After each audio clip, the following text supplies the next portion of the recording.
After finding out about the impending divorce between me and my hotshot CEO wife, her bestie couldn't resist roasting her.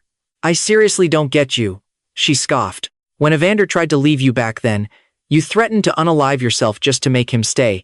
So, why the hell are you still playing footsie with your male secretary?" Hearing this, Seraphina frowned coldly. "Whoever said Barnaby and I still have lingering feelings?" Her bestie's smirk instantly froze, replaced by total dumbfounded disbelief.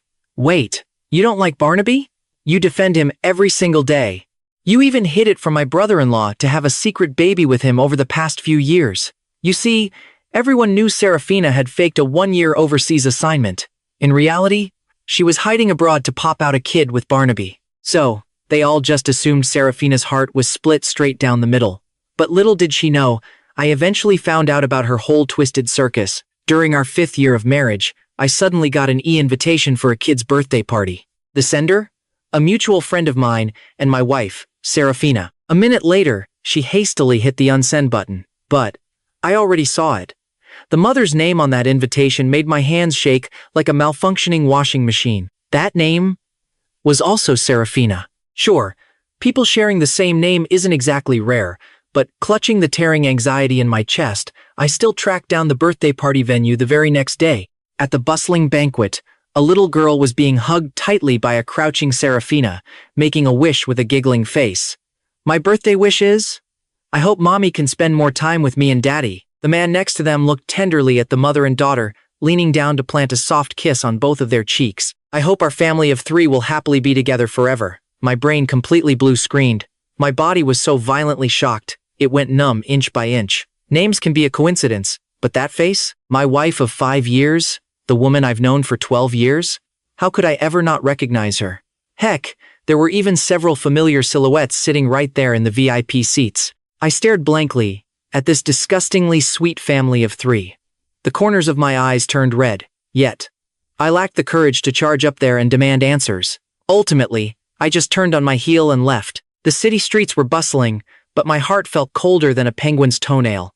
I remembered back in our 3rd year of marriage, I had looked at her with eyes full of hope and said, "Seraphina, let's have a baby." Back then, I thought she would be thrilled, or at least pleasantly surprised, but what I got was a moment of absolute, dead silence. Then, she dove into my arms. "Evander, the company's prospects are so great right now. Let's just wait another 2 years, okay?" I felt a bit disappointed at the time, but I didn't overthink it. After all, the choice to have a child was ultimately hers. Working hard for another 2 years for our shared future really wasn't a bad thing, but reality just slapped me across the face like a wet fish. At this very moment, I finally realized just how hilariously pathetic my love truly was. We met in high school, fierce rivals fighting for the #1 spot in our grade. Later, we got into the exact same university. I chased Seraphina for a solid year. Once we finally got together, things completely flipped. Her love wrapped around me without the slightest hesitation. To outsiders, she was the aloof, untouchable campus queen. But exclusively for me, she exhausted all of her gentleness. During my sophomore year, my health was terrible and I was severely malnourished. She rented an apartment and cooked for me every single day, rain or shine. In my junior year, my mother fell seriously ill and needed astronomical medical fees. She stayed right by my side, working part-time jobs day and night to help. She earned enough money, but ended up working herself into a severe illness. Upon graduation in my senior year, I was chosen by a mentor for a major scientific research project. Then, I got into a terrible car crash on my way home late one night. She actually kneeled on every single step of a temple staircase to pray for a safety amulet for me. She stayed by my side without sleep or rest for 3 days and 3 nights. When I weakly woke up, she was crying so hard she couldn't even form words. "Evander, let's get married. I can't live without you." I only found out much later that the doctors had said there was a high probability I'd end up a human vegetable. Yet, Seraphina had cried and sworn to my parents, "Even if Evander is a vegetable, I will marry him.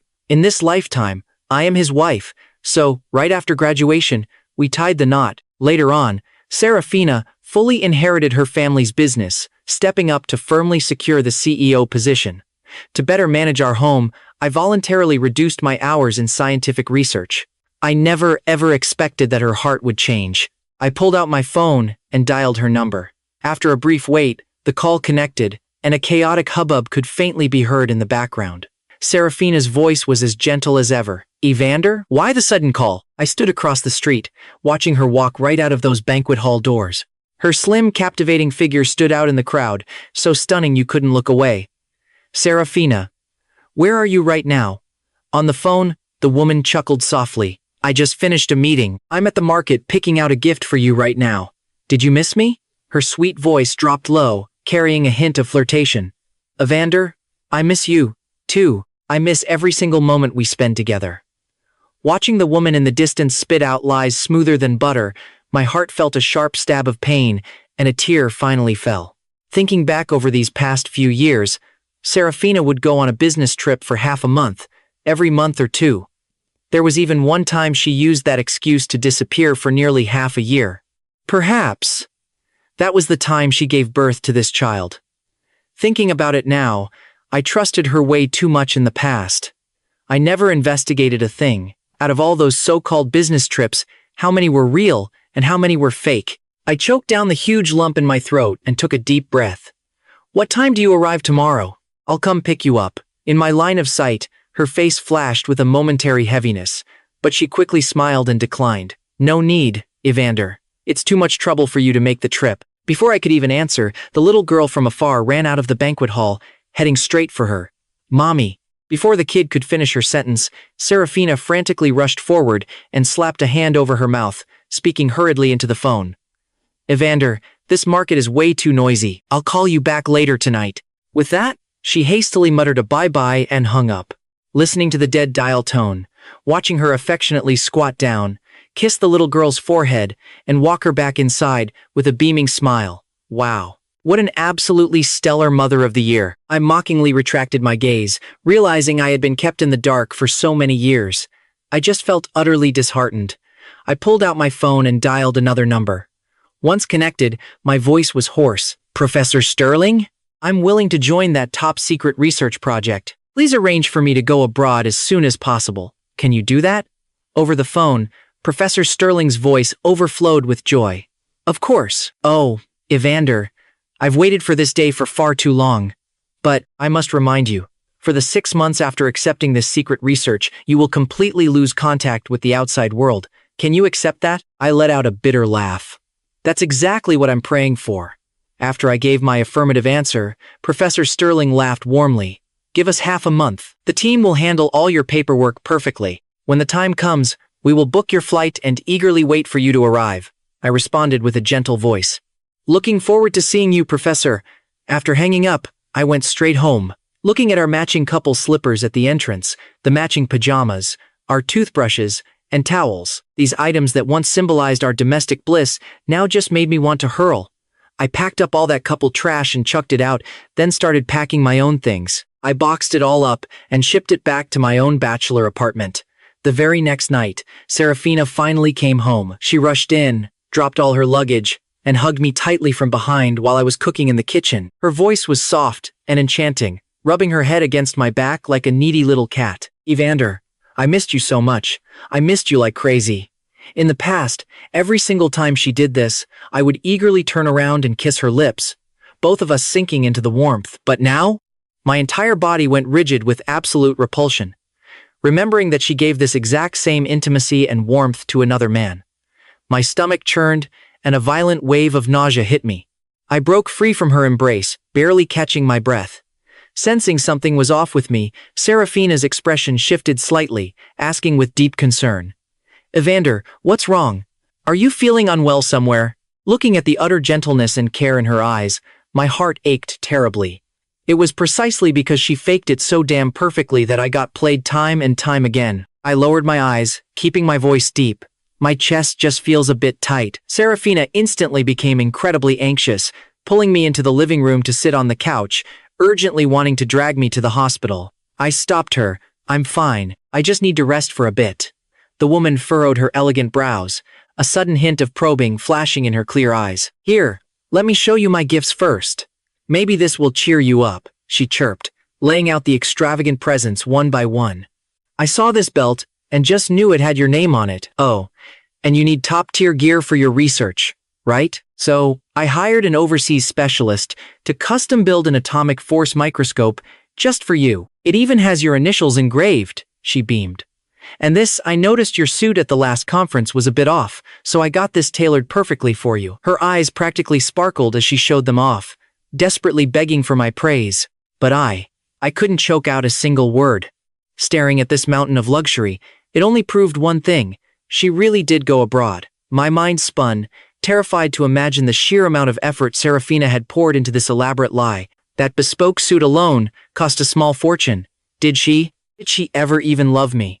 If she did, how could she betray me like this? I desperately wanted to scream, to unleash all the bitter resentment burning in my chest. Yet I was paralyzed, absolutely terrified to face the cold, hard reality of my wife's infidelity. Seraphina squeezed my hand tightly, her delicate face masking genuine-looking worry. Evander, you always light up when I bring you gifts. Are you really feeling that sick today? I stared at her, feeling the hot sting of tears welling in my eyes. Seraphina, let's have a baby. Instantly, the color drained from her face, and she awkwardly turned her head away. Evander, didn't we talk about this? Let's just... Wait a bit, she stammered. Once the company's expansion settles down, we'll start trying, okay? Besides, since when were you so eager for kids? I dug my heels in, my voice trembling. What if I want a child right this very second? Seraphina opened her mouth to argue, but her phone suddenly buzzed. She glanced at the screen, and her expression instantly darkened. She shot up from the sofa like a coiled spring. Evander, let's just wait 2 more years for the whole baby thing. There's a massive emergency at the company. I have to go handle it right now. Without even waiting for me to agree, she flashed a fake smile, leaned in to give me a quick, dismissive peck on the lips, and bolted without looking back. Click. The front door slammed shut. The roar of her car engine rapidly faded into the distance. I just sat there alone in the dead silence of the living room, feeling like my chest had been violently ripped open. She flat out refused to start a family with me, yet she was out there giving birth to another man's child. She lied straight to my face about a company emergency, completely unaware that I had just caught a glaring glimpse of her illuminated phone screen. It was a text from him, complete with a video of their little girl. She was so wrapped up in her deceit that she didn't even notice I was falling apart. She didn't even realize that half our house had been completely emptied out. I squeezed my eyes shut, my heart feeling like it was being slowly carved up by a rusty, jagged blade. But soon, that agonizing heartbreak was totally swallowed by a violent, churning wave of nausea. I scrambled to my feet, sprinted to the bathroom, and violently puked my guts out. The sharp, searing pain in my gut made a cold sweat break out on my forehead. A terrifying, dark suspicion began to take root in my mind. True to form, Seraphina didn't come home that night. The next morning, I dragged myself to the hospital alone. The doctor stared at my lab reports, letting out a heavy, solemn sigh. Mr. Evander, based on your symptoms, I am so sorry. It is stomach cancer. I dragged my leaden feet down the sterile hospital corridor, the doctor's grim words echoing endlessly in my skull. I had stomach cancer, and it had been silently rotting away inside me for half a year. Clutching the medical file in my trembling hands, a bitter, soul-crushing wave of despair washed over me. But as I neared the end of the hall, a painfully familiar silhouette froze the blood in my veins. Just a few yards away, Seraphina was wrapped tightly in his arms, her delicate face looking so utterly pitiful and wrong. I was too far away to catch their exact words, but the sickening scene unfolding right in front of me screamed the truth loud and clear. When the two of them suddenly started walking in my direction, my sheer survival instinct kicked in, and I scrambled into the dark shadows of a corner. As they passed, the man's voice floated over, dripping with sickly sweet worry and tender affection. Seraphina, you stayed out all night. Won't Evander start suspecting something? At the mere mention of my name, Seraphina's brows knitted together in annoyance. Oh, whatever. He trusts me blindly, she brushed it off casually. Before the man could press further, she cut him off. Listen, Barnaby, Evander is the only man who will ever be my husband. But as for everything else, whatever you and our little Poppy want, I promise I can give it to you. Me betraying Evander like this, it is just my way of compensating for the heavy guilt I feel towards him. Barnaby let out a reluctant sigh, clearly having no choice but to swallow his pride and agree. Catching on to his pouty disappointment, Seraphina flashed a flirty smile, pulled him by the collar, stood on her tiptoes, and planted a passionate kiss right on his lips. "I've already given you such a precious, beautiful daughter. And you're still acting jealous?" Still murmuring sweet nothings, they strolled further down the hall. Just before turning, I didn't dare step out into the blinding light until their figures completely vanished. In that agonizing moment, it felt like a rusty, jagged knife was twisting viciously in my chest, tearing me apart from the inside. "So, Seraphina, this is what you really think of me deep down." Before we even started dating, I looked her in the eyes and told her, "Seraphina, my love for you is absolute and one of a kind. I only hope yours is, too." Back then, she solemnly swore to me, "Evander, choosing you is my lifelong commitment." Like an absolute fool, I believed her. But in the end, she dragged my heart through the mud. "Fine, I will do exactly what I promised myself I'd do back then, even if it hurts to high heaven. I am tearing this toxic, cheating, sham of a marriage out by the roots." Before stepping out of that hellish hospital, I locked in a date for my stomach cancer surgery. On top of that, I immediately dialed my lawyer to start drafting a divorce agreement and aggressively locked down the property division in advance. Just as I slumped into the driver's seat, my phone buzzed. It was Seraphina. She sounded so tragically exhausted. "Hubby, happy birthday." My brow furrowed. I glanced down at the date on my screen, and it suddenly hit me like a ton of bricks. Today actually was my birthday. I'd been so entirely suffocated by this nightmarish whirlwind of betrayal and illness these past 2 days that I completely forgot my own damn birthday. Before I could even spit out a response, Seraphina laid the guilt trip on thick. "Evander, honey. A massive problem blew up with a company project yesterday. I was up all night long trying to fix it. I am so sorry. I just got back from such an exhausting business trip, and I haven't even had a second to spend with you. Busy all night?" If I hadn't literally just watched her making out with her lover at the hospital with my own 2 eyes, I might have actually fallen for her sob story. A vile, bitter taste rose in the back of my throat, and an overwhelming wave of sorrow stung my eyes. After a heavy, tense pause, I squeezed out 2 cold words. "It is fine." Through the receiver, I practically heard her let out a massive, guilty sigh of relief. "I actually started planning for today, half a month ago. Evander, I've organized a super exclusive birthday banquet just for you. I already sent a car to pick you up from the house. I am going to make sure you have the absolute happiest birthday ever. Just, please consider it my big apology to you, okay?" I took a slow, deep breath to steady my shaking hands and simply agreed. If this were the old me, I would have melted and happily replied, "Aw, wifey, I love you so much." But right now, every single syllable dripping from her lips felt like a filthy, venomous lie. I couldn't stomach the sound of her fake, sweet voice for another second. So, cutting her off mid-sentence, I just killed the call. I turned my head to stare blankly out the window, a dark storm of vengeance brewing in my chest. Meanwhile, over at the Lu Group headquarters, staring at her abruptly dead phone screen, Seraphina felt a sudden, icy chill of unease wash over her. It felt like something vital was quietly, irreversibly slipping through her fingers. When I finally dragged myself back home, an absurdly expensive stylist had been pacing by the front door for hours. For the rest of the agonizing afternoon, I was poked, prodded, dressed, and groomed to absolute perfection. By the time evening rolled around, Seraphina's sleek car pulled up downstairs. The second she laid eyes on me, her gaze practically sparked with absolute awe. Flashing a brilliant smile, she threw herself into my arms and kissed me with this obsessive, suffocating need. "Wow, hubby, you look incredibly handsome." I just shot her a dead, emotionless stare. "Let's just get in the car," I replied flatly. When we arrived at the extravagant banquet hall, we strode into the venue, utterly bathed in the jealous, fawning gazes of the high society crowd. Ever since Seraphina and I tied the knot, the rumors never stopped. Everyone said I'd hit the ultimate jackpot, a lowly science nerd bagging a billionaire CEO sugar mama, destined for a life of endless, lazy luxury. I used to brush off those snarky whispers, foolishly believing our true love was the only thing that mattered. But hearing their jealous whispers tonight, it was just incredibly, painfully tragic, because I was the only one who knew about the terrifying, 10,000-foot abyss of betrayal lurking right beneath this flawless, glittering facade. Seraphina clung to my arm, eagerly soaking up all the gushing congratulations from the guests.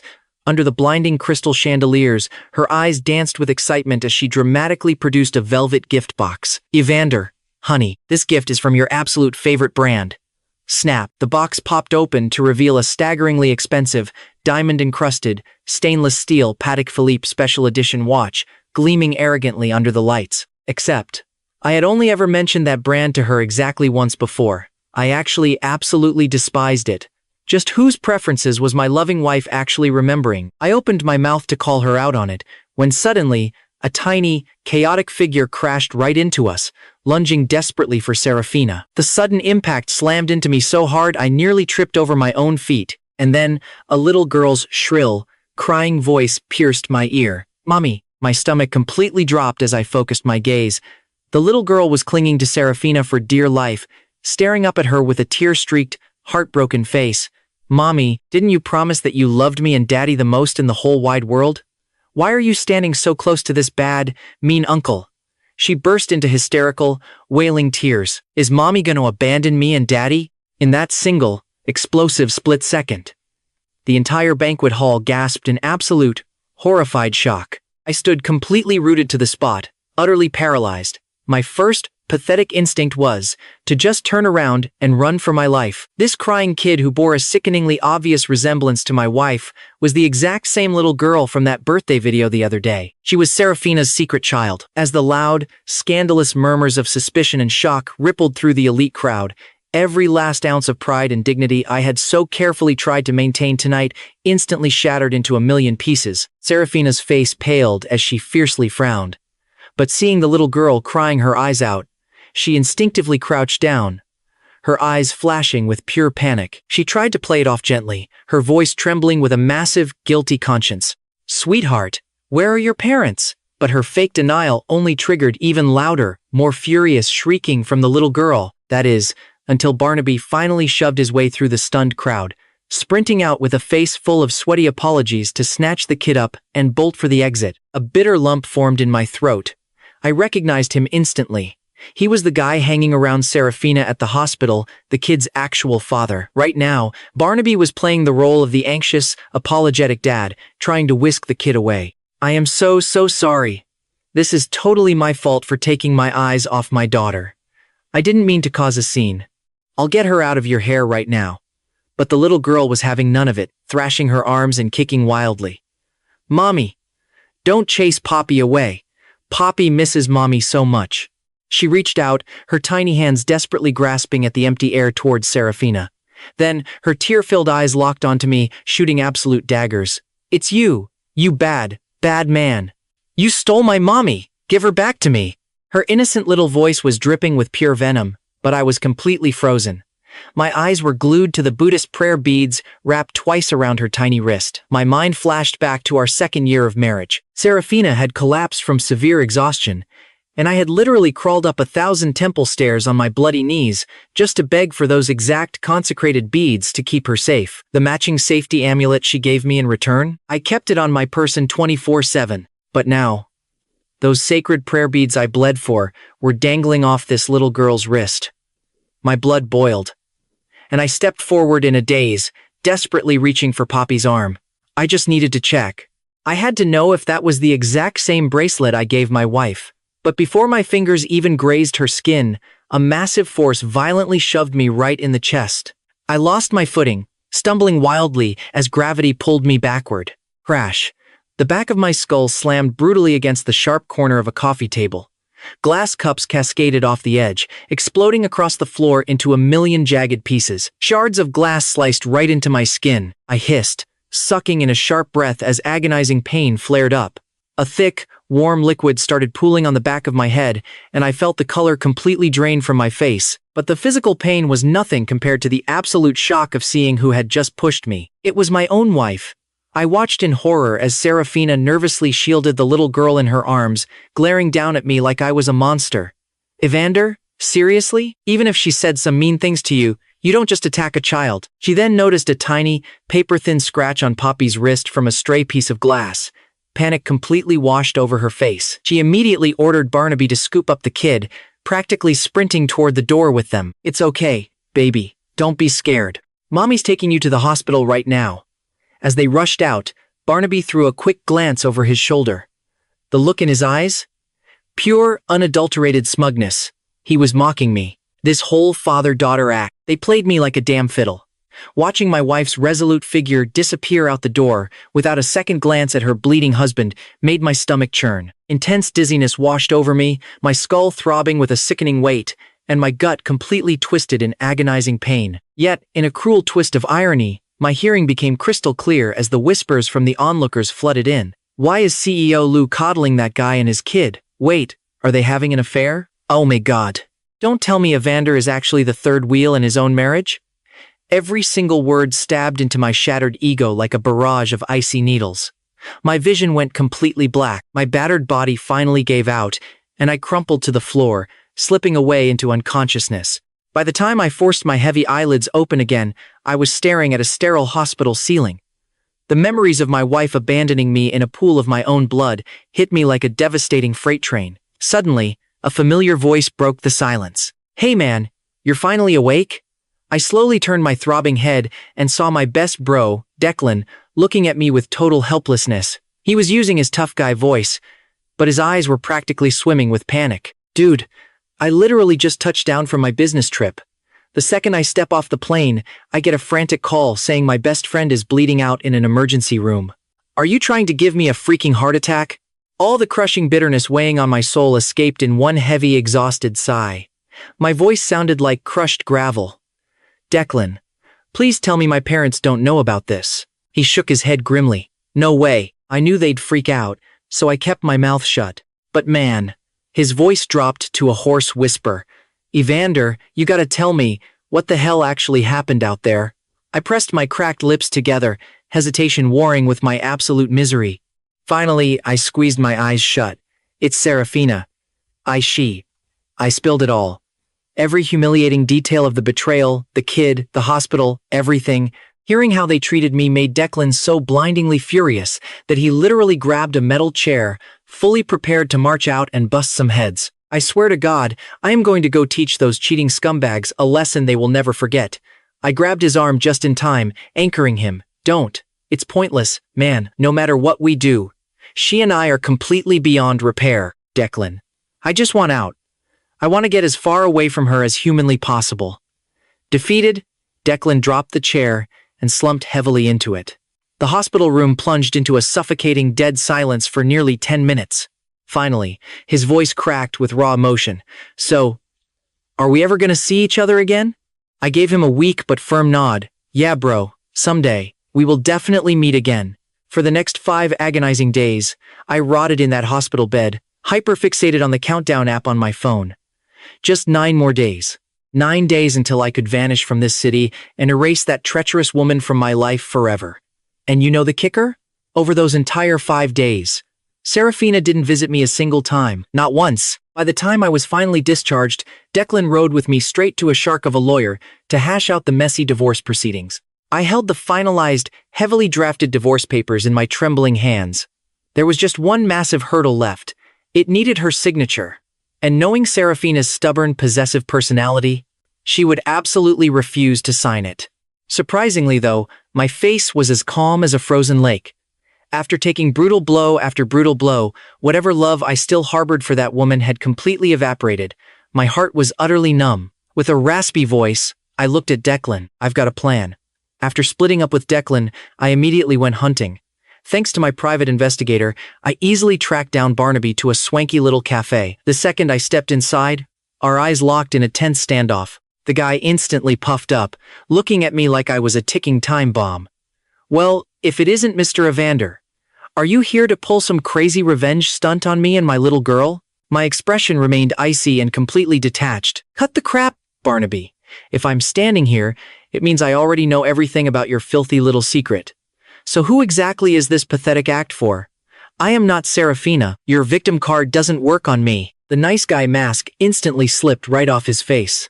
He sat back, flashing an incredibly punchable, arrogant smirk. He eyed me up and down like I was a cockroach on his shoe, dropping his voice to a menacing purr. "Well, since you figured it out, here is some free advice. Pack your bags and leave Seraphina before things get ugly. You literally can't compete with me, man. She and I, we share a flesh and blood child." Even though I already knew the agonizing truth, Hearing him gloat about it still sent a sickening, sour wave crashing through my hollow chest. Without missing a beat, I ripped the divorce agreement right out of my bag and slammed it hard onto the table between us. You want me gone?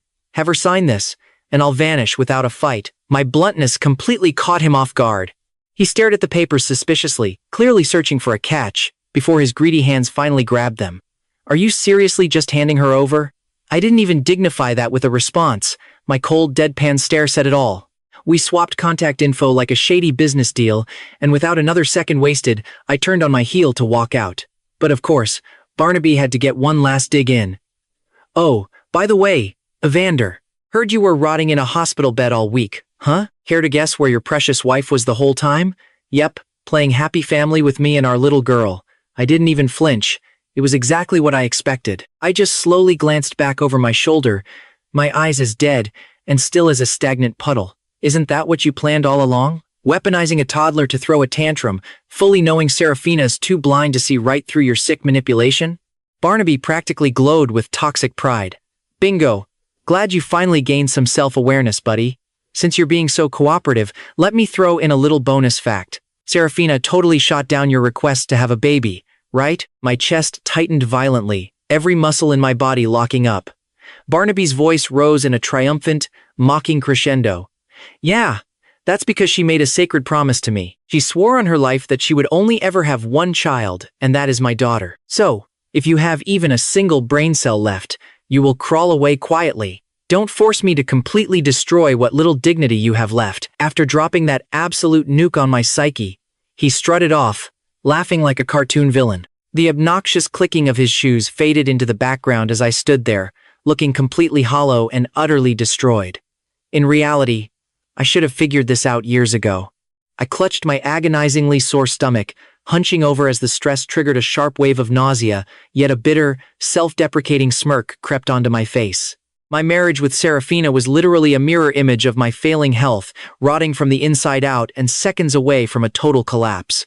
Later that night, the door swung open. Seraphina stumbled in, reeking like a cheap dive bar, and immediately threw her drunken dead weight right into my arms. Evander, why are you being so mean to me lately? I don't get it. How did things get so messed up between us? You used to be the sweetest guy in the whole world. My heart physically ached for a split second, but I brutally clamped down on the feeling, numbly peeling her off me.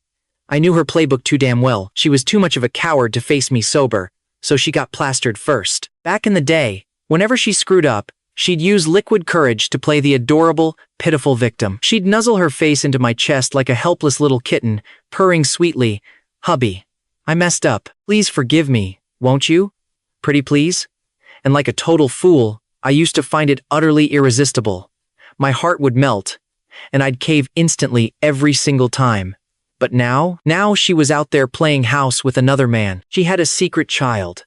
She had left her own bleeding husband to literally rot in a hospital bed for 5 agonizing days without so much as a text message. And she actually thought this tired, cutesy routine was gonna fix everything? I abruptly stood up, making a beeline straight for the bedroom door. It is game over, Seraphina. Your little tricks won't work anymore. We used to be practically glued at the hip, utterly terrified of spending a second apart. Now, I couldn't even breathe the same oxygen as her without feeling sick. But just as my hand grabbed the doorknob, she lunged, wrapping her arms around me in a vice-like grip from behind. She slurred against my back. Evander, are you mad at me? Her hands started roaming greedily, slipping right under my shirt. Her soft, warm fingertips traced teasing circles across my lower abdomen, trying to ignite a spark. But before she could go any further, my hand shot down, clamping her wrist like a steel trap. I squeezed my eyes shut, holding back a tidal wave of grief. Seraphina, we are getting a divorce. Her seductive wandering came to a dead halt, the shock seemingly sobering her up instantly. Yet she dug her nails into me, holding on even tighter, shaking her head frantically like a broken toy. No. No. No. No. No.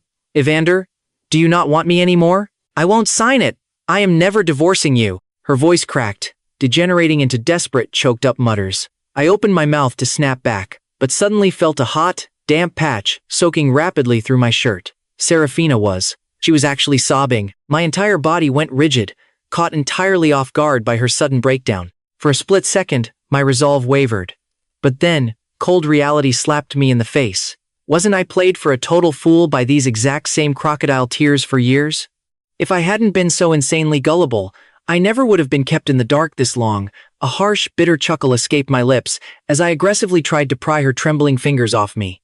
Realizing she was clamped on like a literal leech, I shifted tactics, deadpanning in a chillingly calm voice, "Fine, have it your way, no divorce." And just like that, her suffocating death grip miraculously loosened.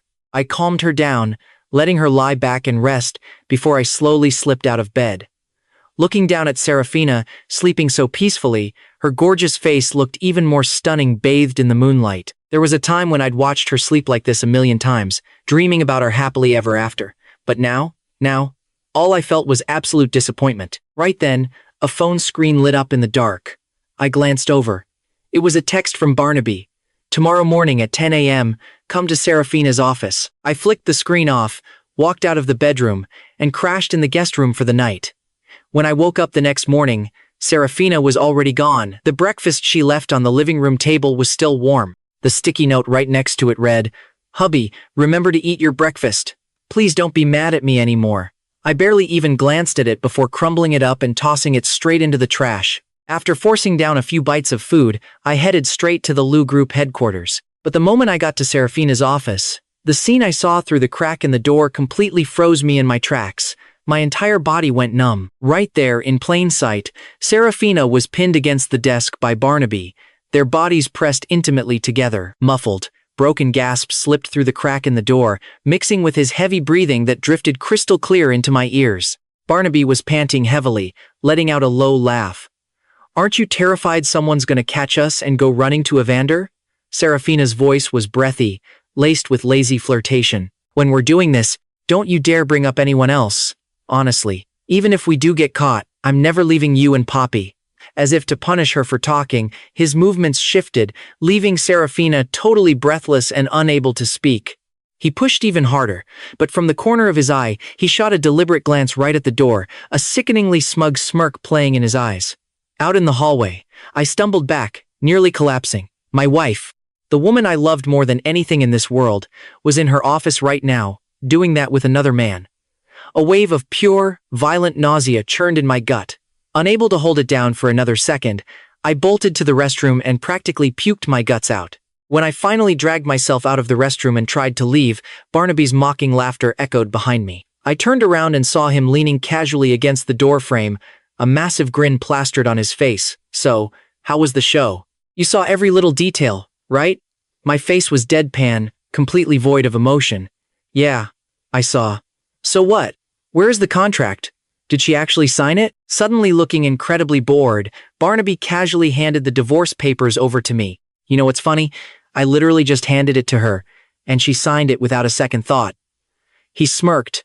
"Evander, do you ever wonder, if you'd handed these to her yourself, would she have fought it, or would she have signed them just as happily?"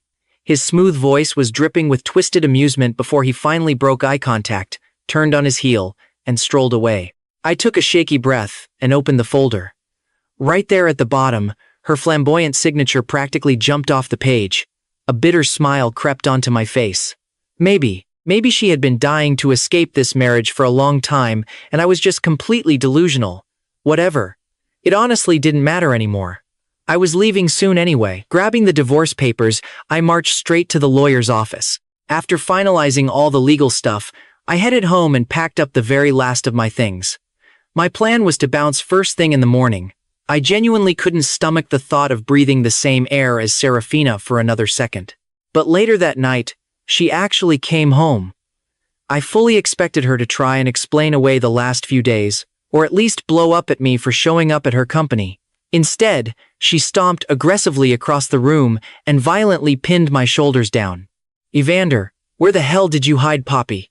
Her voice was trembling with pure panic, her eyes totally bloodshot. I just stood there completely stunned, taking in the manic, frantic look on her face. My expression remained stone-cold calm. "Seraphina, do you even hear what you're saying right now?" Her tone softened just a fraction, practically begging me. "Evander, I know you were at the company this morning. I really am so sorry for betraying you like that. But how? How could you take it out on Poppy? She is just a little girl. Hearing her brush off her infidelity so casually like it was nothing. It hit me like a ton of bricks, and I finally understood what she was accusing me of. That kid, Poppy, was missing. And Seraphina's very first instinct, her immediate gut reaction, was to assume I kidnapped her. A dark, self-deprecating laugh escaped my lips as I disappointedly shoved her hands off me. I literally have no idea what you're talking about. But hey, since you just boldly admitted to cheating on me, it definitely saves me the headache of arguing with you. I turned my back to her, desperately needing to put some space between us. Let's just get a divorce. But a split second later, she lunged forward and forcefully grabbed my wrist again. She clung to me like a maniac, her grip shockingly strong. I tried to rip my arm away, but terrified I might actually hurt her, I had to stop struggling. We can talk about the divorce later. Evander, please tell me, where did you take Poppy? Why would you hurt an innocent child? I stumbled as she shook me, staring down at her with absolute, soul-crushing despair. My voice came out hoarse and entirely defeated. I didn't touch that little girl. Predictably, Seraphina just sneered, shaking her head in disgust. She was perfectly fine. So why is it that the exact second you find out about my affair, she miraculously goes missing? Evander, you used to be a good man. When did you become so twisted and scheming? Tell me right this second. Where is she? She backed me into a corner, advancing on me step by step in a total emotional frenzy. I could only stare in dumbfounded shock at this woman who was bordering on absolute madness. My wife, who used to look at me with so much gentle warmth, was now glaring at me with pure hostility, interrogating me like I was some kind of hardened criminal. I swear to God, if anything happens to Poppy while she's with you, I will make you pay. I stared at her, feeling like I was looking at a total stranger. So, all those years together, were you just faking it the whole time? Seraphina, you already have another guy on the side. You even have a kid with him. If you had just been honest and come clean from the start, things never would have spiraled this far out of control. Instead of standing here wasting time interrogating me, you should probably be out there looking for her.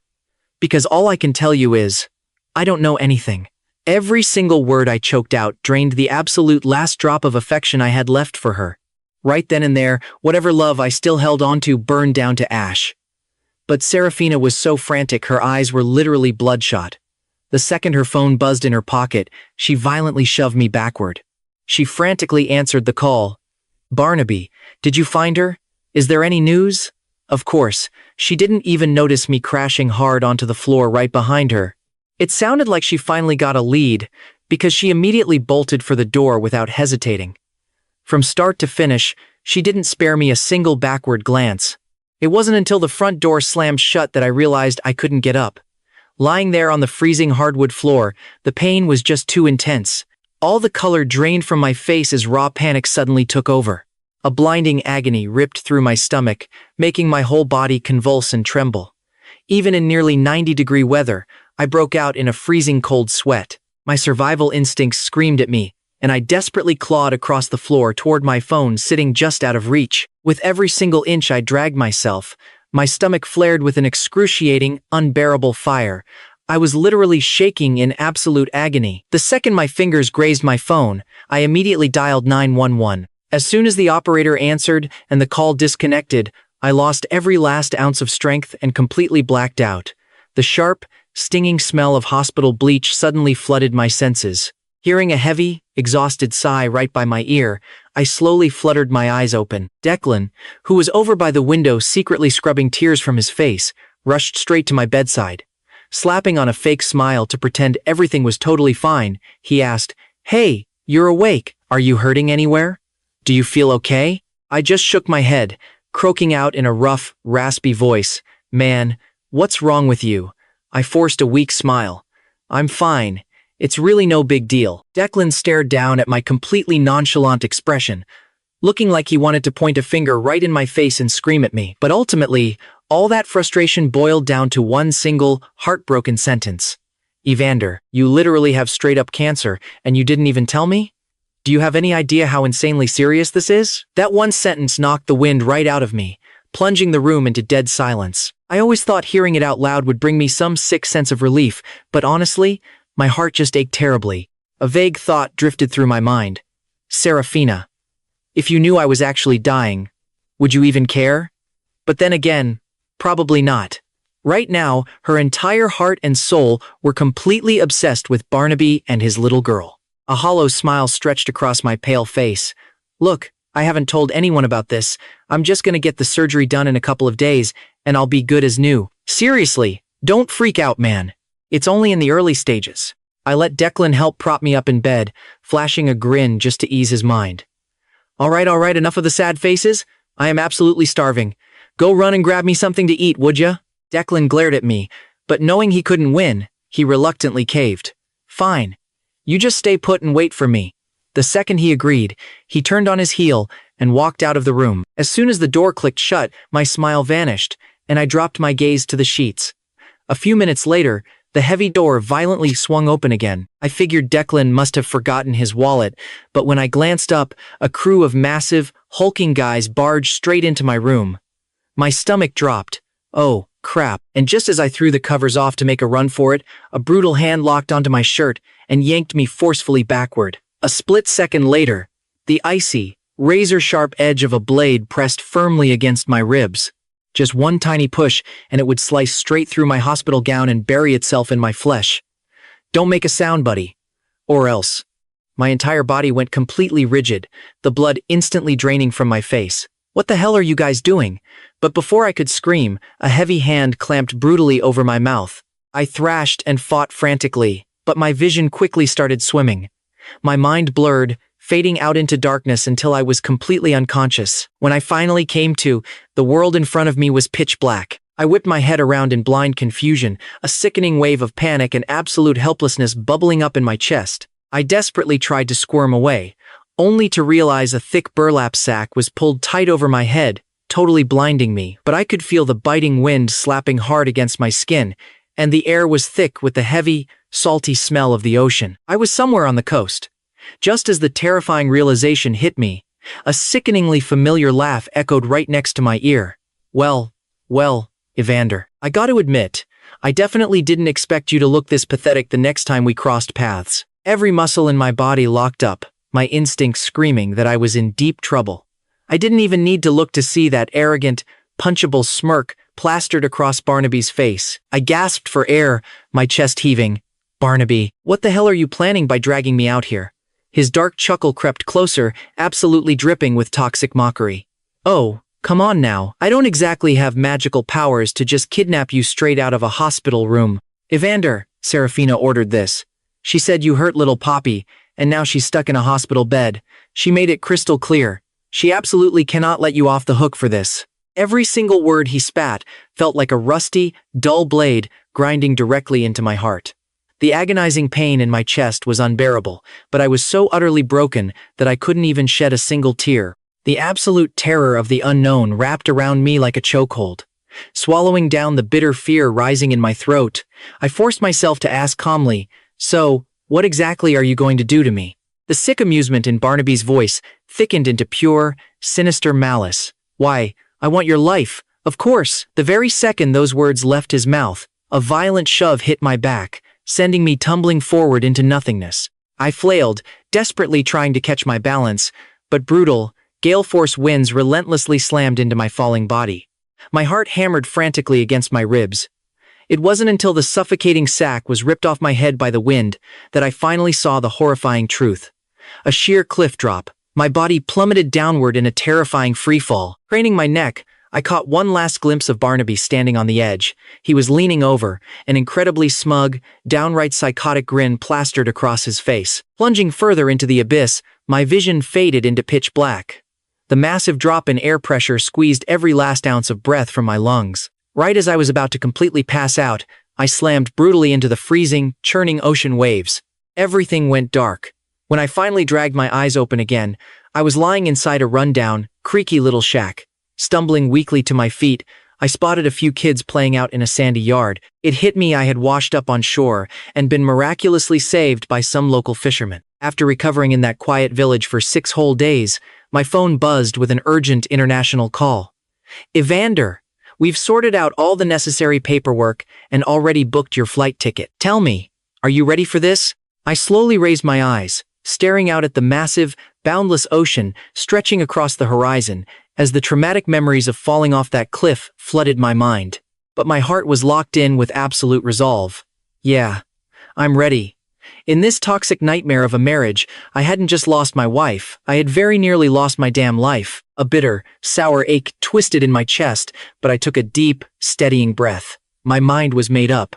I had to leave Seraphina behind for good. I handed the kind fisherman a hefty stack of cash as a huge thank you, and quickly shot a message to my buddy Declan to help me ship out the very last of my personal belongings. I also made sure my lawyer mailed the finalized divorce papers straight to Seraphina's doorstep. First thing the next morning, I hailed a cab and headed straight to the airport. Boarding the flight totally alone, I felt the heavy plane rumble and ascend into the clouds. Watching the city that held so much pain shrink away beneath me, I firmly yanked down the window shade. From this day forward, Seraphina and I were officially done, and I was finally free. 6 hours later, the plane touched down on the tarmac. The moment I walked out of the terminal, Professor Sterling was already there waiting to pick me up. After a quick, warm greeting, we jumped straight into his heavily tinted car. As the vehicle cruised through the heavily guarded gates of a top-secret base, I took in the completely unfamiliar surroundings and quietly lowered my gaze. This time, I was truly liberated from my past. Meanwhile, for the next 10 days straight, Seraphina was playing the devoted partner, staying glued right by Barnaby and Poppy's side. Inside a lavish hospital room, Seraphina was comfortably curled up in her lover's embrace. "Barnaby, I'll be heading back home tonight," she murmured softly. Barnaby let out a dramatic sigh, reluctantly nuzzling his face into her soft, fragrant hair. "Aw, come on. Can't you stay with us for just one more night?" Seraphina stayed completely silent, giving him the classic silent treatment that always meant a flat-out no. Barnaby chuckled a helpless, slightly bitter sound and quickly pivoted to change the subject. "Seraphina, honestly, when I'm with you, I don't need a single other thing in this world." His voice dropped into a husky, desperate tone. "But what about little Poppy? If anything bad ever happens to our girl again, I swear, I really won't be able to handle it." Seraphina's brow scrunched up tightly. Just thinking back to that messy incident instantly filled her chest with deep, simmering displeasure. In her twisted mind, she genuinely believed that if her security team hadn't tracked Poppy down in time, Evander would have actually hurt the poor kid. Looking over at her seemingly adorable daughter, a sudden idea clicked in her head. "You know what? I'll just take Poppy back home with me." Barnaby eagerly sat up, his face lighting up as he looked at her. "Wait, really?" But behind her back, in a blind spot she couldn't possibly see, his eyes gleamed with cold, cunning calculation. After all, he thought smugly, that pesky little obstacle named Evander was already rotting at the bottom of the ocean. He knew that as long as Seraphina gave him the green light, the prestigious title of the man of the house was practically his for the taking. Later that evening, after finishing dinner, Seraphina drove Poppy back to the main estate. Tuning out the little girl's happy, babbling voice, Seraphina kept a stone-cold expression as she unlocked her phone and pulled up our chat log for the 100th time. The screen was totally dead. Our conversation was still frozen on the vicious final text she had sent me. "Evander, you are a complete stranger to me now. I can't believe you would actually be malicious enough to lay your hands on an innocent child. You need to take a good, hard look in the mirror these next few days. We found Poppy, by the way. Do not ever let a stunt like this happen again. Evander, if you are willing to get on your knees and personally apologize to my daughter, we might just let this slide. Where the hell are you hiding? Running away won't fix your mess. And even if you ignore my texts, you are absolutely going to apologize to her face to face." It had been over 10 whole days with absolutely zero response from my end. At first, she smugly assumed I was just drowning in guilt, using this little timeout as an excuse to let her spend some quality bonding time with Barnaby and his kid. But after 10 days of complete and utter radio silence, her smugness was rapidly twisting into serious, grinding annoyance. Tugging Poppy by the hand as they stepped through the front door, Seraphina stopped dead in her tracks, staring in sheer disbelief at a house that looked half empty. She frantically scoured every single room, only for the reality to hit her. Every last trace of my belongings, even our matching couple's items, had been completely wiped clean. Her face flushed a furious, ugly shade of green. The sudden shift in her aura was so terrifying that little Poppy instinctively shrank back, timidly tugging on Seraphina's expensive sleeve. "Mommy, what's wrong?" Forcing her icy glare to soften, Seraphina quickly coaxed Poppy into sitting quietly on the living room sofa.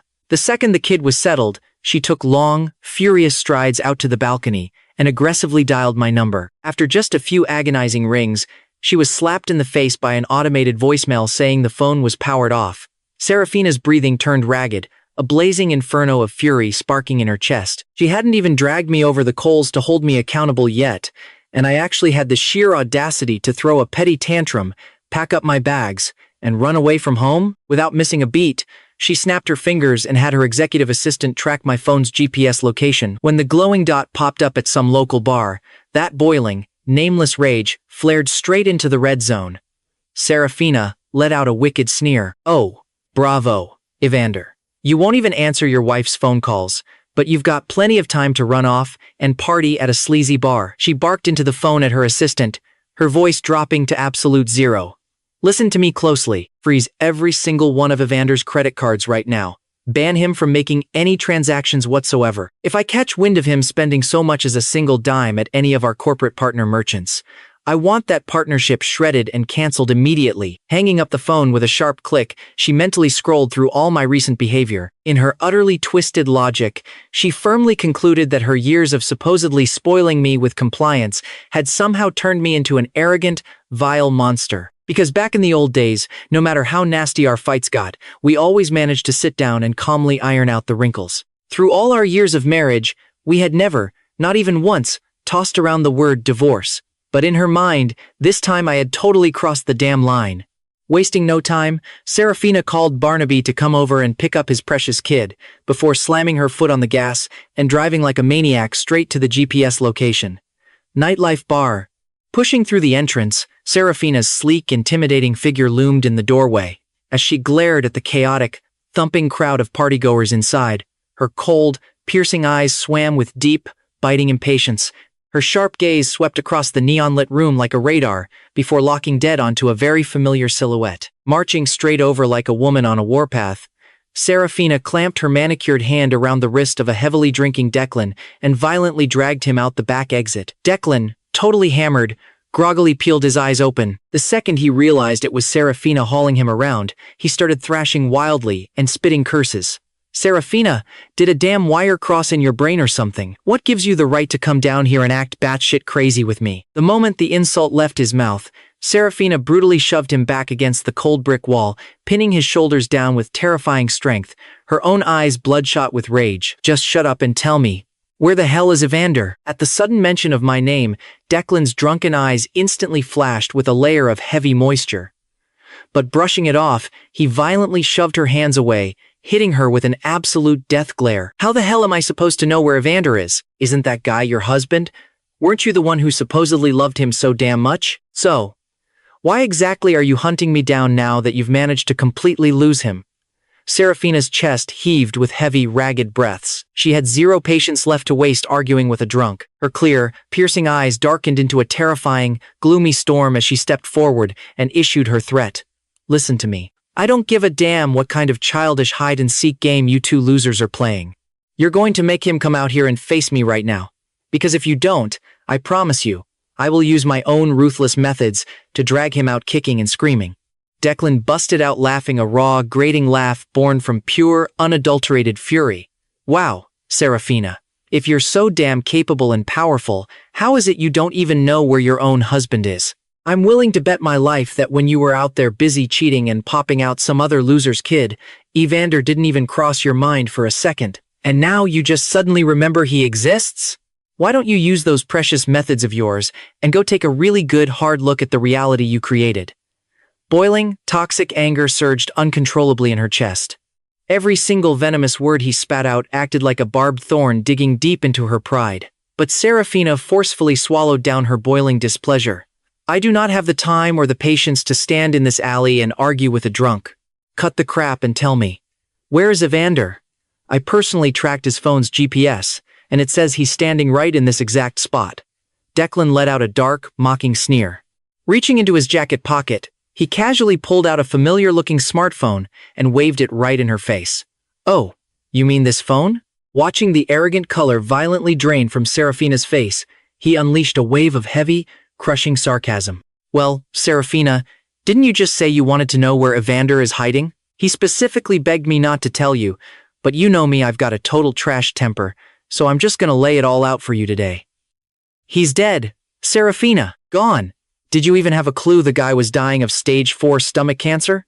A violently sick man, completely driven to the breaking point by you and your twisted games. Good God, you really must have hated his guts to do that to him. Declan was getting so fiercely emotional that his entire body was literally shaking, hot, angry tears welling up and spilling from his red eyes. Seraphina, I swear to God, you are absolutely going to pay the ultimate price for what you've done. It's just a damn crying shame that Evander won't be around to sit back and watch it happen. Dropping that massive bombshell, he roughly scrubbed the tears from the corners of his eyes, turned on his heel, and stalked away into the dark alley. This time, Seraphina didn't even try to reach out and stop him. She was left standing there, completely frozen in place, feeling exactly like a brutal lightning bolt had just struck her down from a perfectly clear blue sky. Her mind spiraled in utter chaos. The absolute last time she had seen me, I was standing there looking perfectly fine. How in the world could I possibly be dead? And since when did I ever have stomach cancer? Panic overriding her shock, Seraphina desperately scrambled after him, grabbing a handful of Declan's jacket as she tried to demand a clear, straight answer. But all she got in return was his dead-eyed, ice-cold reply. If you honestly think I'm lying, why don't you go check the morgue yourself? In that agonizing split second, the creeping, sickening unease in her chest violently intensified into pure dread. Seraphina immediately called her assistant to track down my whereabouts and pull my medical records. After hanging up, she headed home. Staring at the empty room, she sat restlessly on the couch. Then, she made a snap decision to drive over to Barnaby's place. Since he was the other man in this messy triangle, she figured she could pry some useful clues out of him. At 1 a.m., Seraphina used her key to unlock his door. Assuming the father and daughter were already fast asleep, she kept dead quiet as she slipped inside. But right outside the bedroom, she caught Poppy's whiny, childish voice. Didn't Daddy say that Bad Uncle was dead and wouldn't bother Mommy anymore? So why hasn't Mommy come to pick us up yet? Seraphina's brow twitched, her hand freezing right over the doorknob. That Bad Uncle? Who the hell could that be? Her subconscious instantly flashed to me. A second later, Barnaby's sickeningly gentle voice drifted through the door. Your mommy doesn't know about this just yet, sweetie, so she had to go back and check. Once your mommy realizes the Bad Uncle is gone for good, she'll come pick us up to live in the big house. Is Poppy happy? Poppy giggled in pure delight. So happy, then Mommy will belong only to us. But Daddy, is the Bad Uncle really never coming back? Barnaby chuckled, his tone turning cold and ruthless. Of course not. He can never come back, because he's already dead. Outside the door, Seraphina's fists clenched tight, her breathing turning ragged. If she wasn't sure who they were talking about at first, it was glaringly obvious now. But why? What did he mean I could never come back? Seraphina instinctively wanted to kick the door open and interrogate Barnaby about what never coming back actually meant. But then, the phone in her pocket buzzed. Forcing down her raging emotions, she stepped outside to answer it. On the line, her assistant's voice was tense and totally panicked. Boss, we tracked down Mr. Evander's information, and we found out that in an instant, it was like a thunderbolt striking from a clear blue sky. Seraphina's entire body went completely numb. She couldn't even snap back to reality. Lowering her voice, she stepped into the elevator to head home. If you dare curse him again, you can pack up your desk and get the hell out. The assistant's voice grew frantic.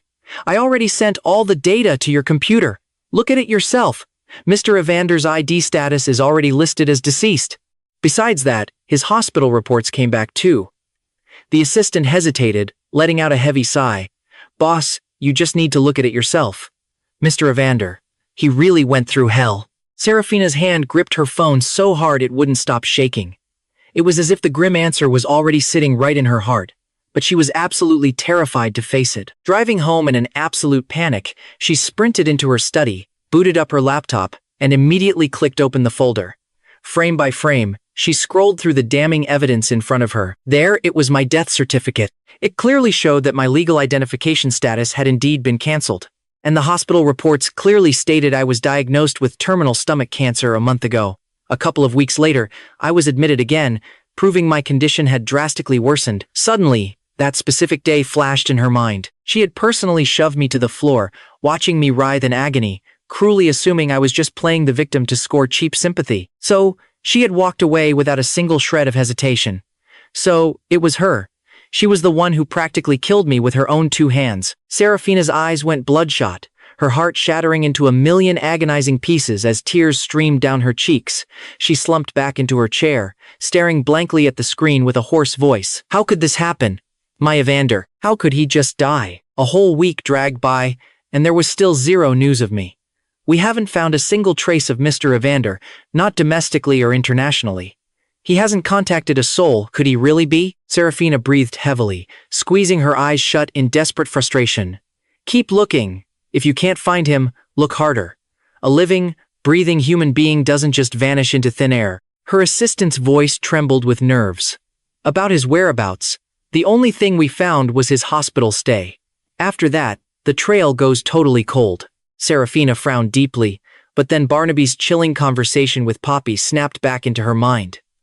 How was that bastard so absolutely certain that I would never show up again? After piecing it together, she finally spoke up. Go dig into every single move Barnaby made during that time frame.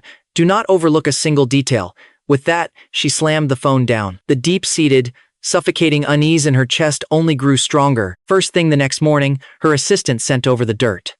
His regular outings were totally normal, except for 2 very specific times. One was right before the disappearance, when both of them met up at a coffee shop. The second time was the exact day he went missing. Staring at the attached surveillance video, Seraphina clicked play without missing a beat. In the grainy footage, right after leaving his house, Barnaby hopped in a cab straight to the coast. What he was doing out there was anyone's guess, but the camera caught him dead to rights meeting up with some shady-looking guys. Scanning the background check notes on these thugs, she narrowed her eyes in disgust. These guys, they're actual hardened criminals. Seraphina's eyes darkened, glinting with a terrifyingly cold, murderous intent. She immediately called the cops, working with them to drag those scumbags into custody. During the rough interrogation, they just glared at Seraphina, faces twisted in ugly hatred. Even if you lock us up, your man ain't coming back. Yeah, he's gone for good.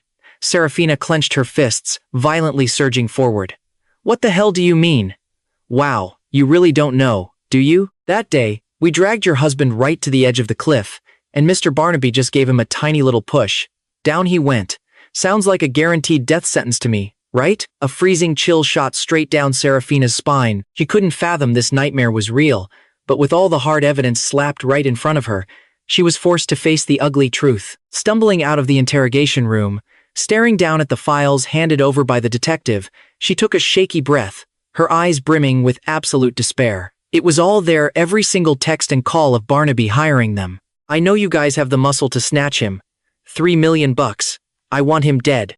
If she didn't recognize his exact bank account details, she'd never believe a man who played the gentle sweetheart could be such a monster in the shadows.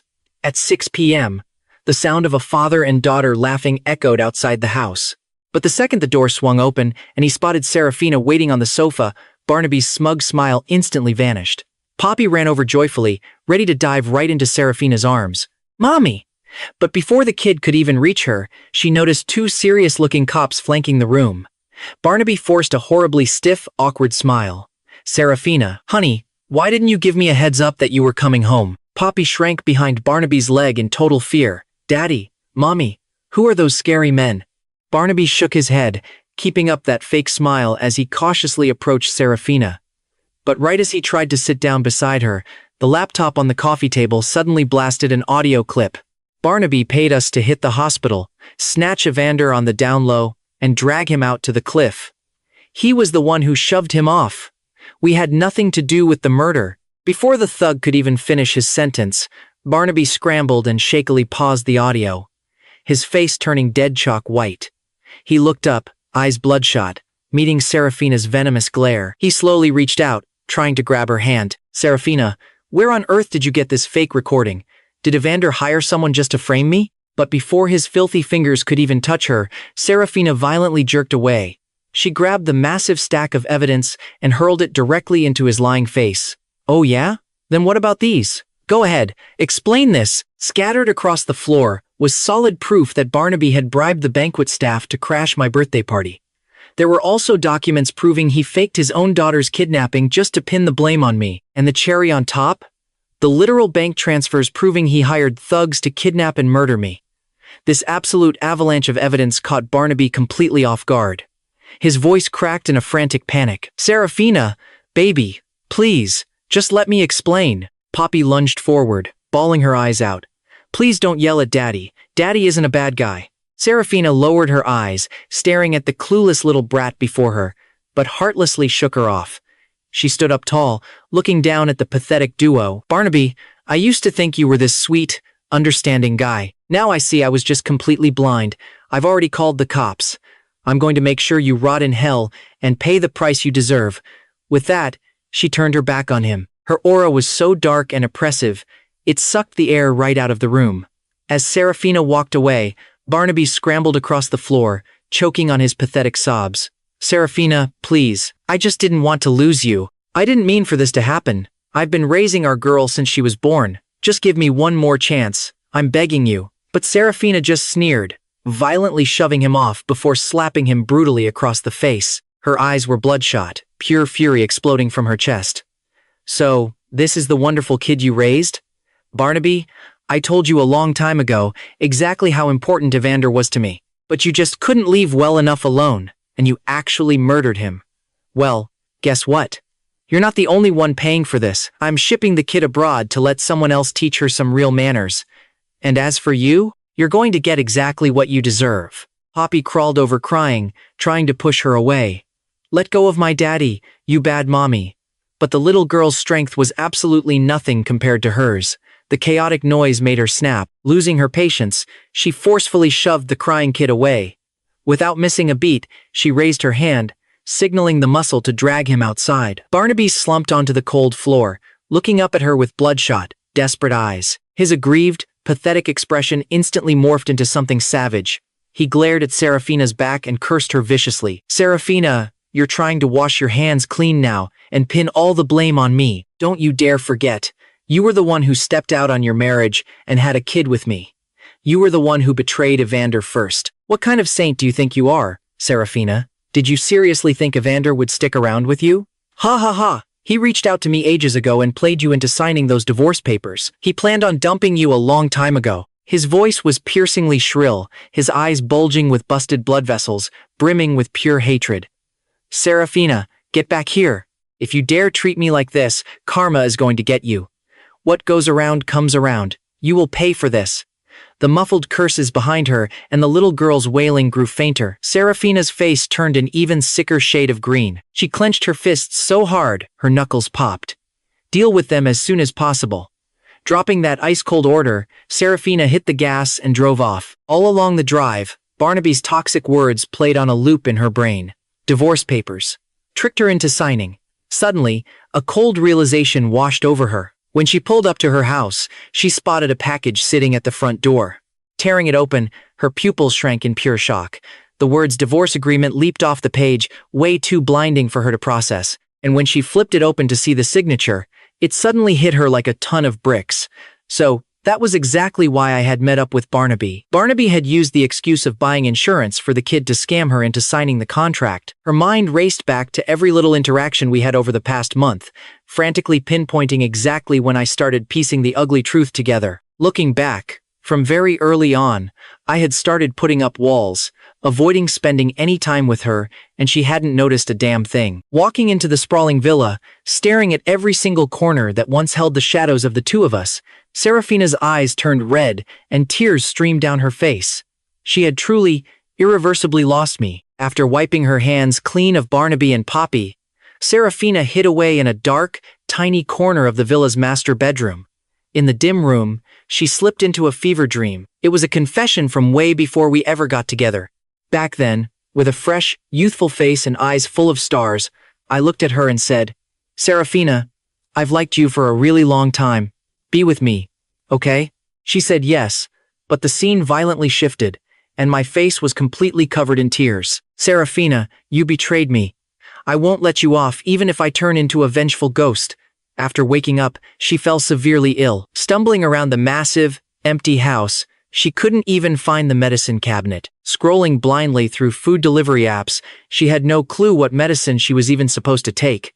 In the past, I had painstakingly prepared all these little things for her, but now, her Evander was gone for good. Dizzy and burning with a fever, Seraphina could only scroll numbly through our old chat history on her phone, chasing the ghosts of our past. In her hazy state, her shaking finger accidentally clicked on a video saved from a long time ago. The second the video played, the warm sound of our happy laughter filled the cold room. She realized this was a clip of us cooking together in the kitchen, right after we tied the knot. She had playfully shoved a piece of freshly sliced bitter gourd right into my mouth. Completely oblivious, I chewed it slowly until the nasty bitterness exploded on my tongue. I was half mad and half amused, instantly going in to tickle her. "All right then, I'm eating bitter gourd." The two of us laughed until we collapsed into a heap. The video wrapped up, and the final frame froze on my brilliantly bright, carefree smile. It was clearly a beautiful, happy memory, but Seraphina completely broke down. She burst into violent sobs, her body shaking uncontrollably with heavy emotion. Sorrow and a crushing guilt consumed her heart in an agony beyond words. "Evander, Evander, please come back to me. I know I messed up." She absolutely hated herself. Thinking our marriage was getting too dull, she went chasing a fleeting, cheap thrill outside. But ultimately, she ended up pregnant, and things spiraled completely out of control. Her chest was suffocating with a monstrous, overwhelming regret. Seraphina buried herself deep under the heavy blankets, crying her lungs out. She regretted everything, but regret was utterly useless now. Another long week dragged by, and Seraphina completely collapsed from her illness. It wasn't until her panicked assistant rushed into the villa, shoving open the bedroom door, that Seraphina barely managed to peel her heavy eyelids open. She heard her assistant's agitated, trembling voice. "Boss Lou, we found Mr. Evander's final tracks. Mr. Evander, he might not be dead." Seraphina, who previously had zero will to live, violently snapped her head up and grabbed his collar tight. "What the hell do you mean? We followed your strict orders to keep looking for Mr. Evander. We tracked down a fisherman's family by the coast, who actually saved him. That means Mr. Evander is alive." After that, we scrubbed all local and nearby transit records and finally confirmed that the absolute last place Mr. Evander appeared was the airport. But after that, the trail goes totally cold. It's a dead end. But to Seraphina, this was the absolute greatest news in the entire world. She dragged her heavy, sick body straight out of bed, started aggressively washing up and changing clothes, and barked an order to prep a car. "I am going to look for him myself." Even though flights out of that airport could go literally anywhere domestically or internationally, the flight info for a single day was limited. So, as long as I was still breathing, she was dead set on finding me. For the next 3 months, Seraphina dragged her exhausted, sick body around, flying all over the country and the globe, desperately relying on the flight logs from the exact day I vanished. She hunted through country after country, city after city. When her fragile body couldn't hold up anymore, she would just hook up to IV drips right on the road. Now, she only had one single burning thought in her mind: to find me. But 3 agonizing months passed. Other than knowing I was still alive out there, she couldn't track down a single trace of me. By the 4th month, a massive company crisis forced her to fly back to her home country to put out the fires. After another 2 grueling months of working day and night, without a wink of sleep, she finally collapsed yet again. "Boss Lou, maybe Mr. Evander just really doesn't want you to find him. Boss Lou, maybe it's time to just give up." But Seraphina slowly turned her head, staring blankly out the window without moving an inch. She wasn't going to give up. Never. The TV across the hospital room suddenly played a roaring round of thunderous applause. Let us warmly welcome the genius expert who took home the International Scientific Research Gold Medal this time. Evander. Hearing that exact name, Seraphina's entire body went totally rigid. She mechanically snapped her head around, staring blankly at the glowing screen. On the quiet, grand stage, a tall, confident figure slowly walked out. The man wore a crisp, pristine suit, his smile absolutely radiant under the blinding spotlights. Seraphina sat frozen on her hospital bed, her eyes turning bloodshot, her body shaking uncontrollably with pure, overwhelming excitement. That was Evander. That was her Evander. After an inspiring, triumphant piece of music faded out, I was invited right to the center of the stage. The host exchanged some polite pleasantries before speaking up. This time, Mr. Evander and his elite team researched in total isolation for half a year just for this competition. This year's groundbreaking results will make everyone feel that all the sacrifices were totally worth it. Under the flashing camera lenses, my smile was calm and peaceful. I gave a slight nod, Being able to stand on a massive international stage and win glory for my country makes every bit of it worth it. The stage lights hit me without holding back, making me look incredibly dazzling. Seraphina sat there, already bursting into an uncontrollable flood of tears. She had seen this dazzling, brilliant version of me before. Back during my 4 years of college, I relied on my genius mind to effortlessly win first prize in the university's toughest scientific research competitions. At that time, I was the youngest champion in history, and she, too, had fallen completely and utterly in love with me. But the tragic accident right after graduation, totally combined with the heavy drag of our married life, caused me to slash my workload in half. As we spent more and more time together, she started finding my domestic life tedious. She even threw it all away and betrayed me. But seeing me standing there now, she finally realized I had never lost my spark. The only one who had changed for the worse was herself. Seraphina's teary gaze turned fiercely resolute. After taking a few quick, shaky breaths, she whipped her head toward her assistant. "Book a first-class ticket to Country M right now. Immediately. I have to catch Evander before he leaves." She ruthlessly ripped the IV needle right out of her hand, not even bothering to change out of her flimsy hospital gown as she marched straight for the door. "Also, send over a nice cheongsam and my makeup kit," she demanded. She couldn't possibly let Evander see her looking this pathetic and haggard. "Meanwhile, take a really good look, all of you. This is exactly the kind of person we should all strive to be, winning real glory for the country." In a dark, filthy, gloomy corner of a prison, a heavily scarred Barnaby slowly lifted his busted head. After being thrown in here, the inmates had received very special instructions to beat him to a bloody pulp. He was battered completely beyond recognition. Looking at him now, you couldn't even tell what his face originally looked like. And his gloomy, bruised eyes, the second they locked onto the man on the TV, bulged so wide they practically popped right out of their sockets. He violently clawed at the concrete floor, his jealousy and hatred overflowing to the heavens. How in the hell could it be him? Shouldn't he be rotting in a grave? Why was he still shining so damn bright? A prisoner nearby squinted and asked, "Who the hell is this guy?" A guard just laughed.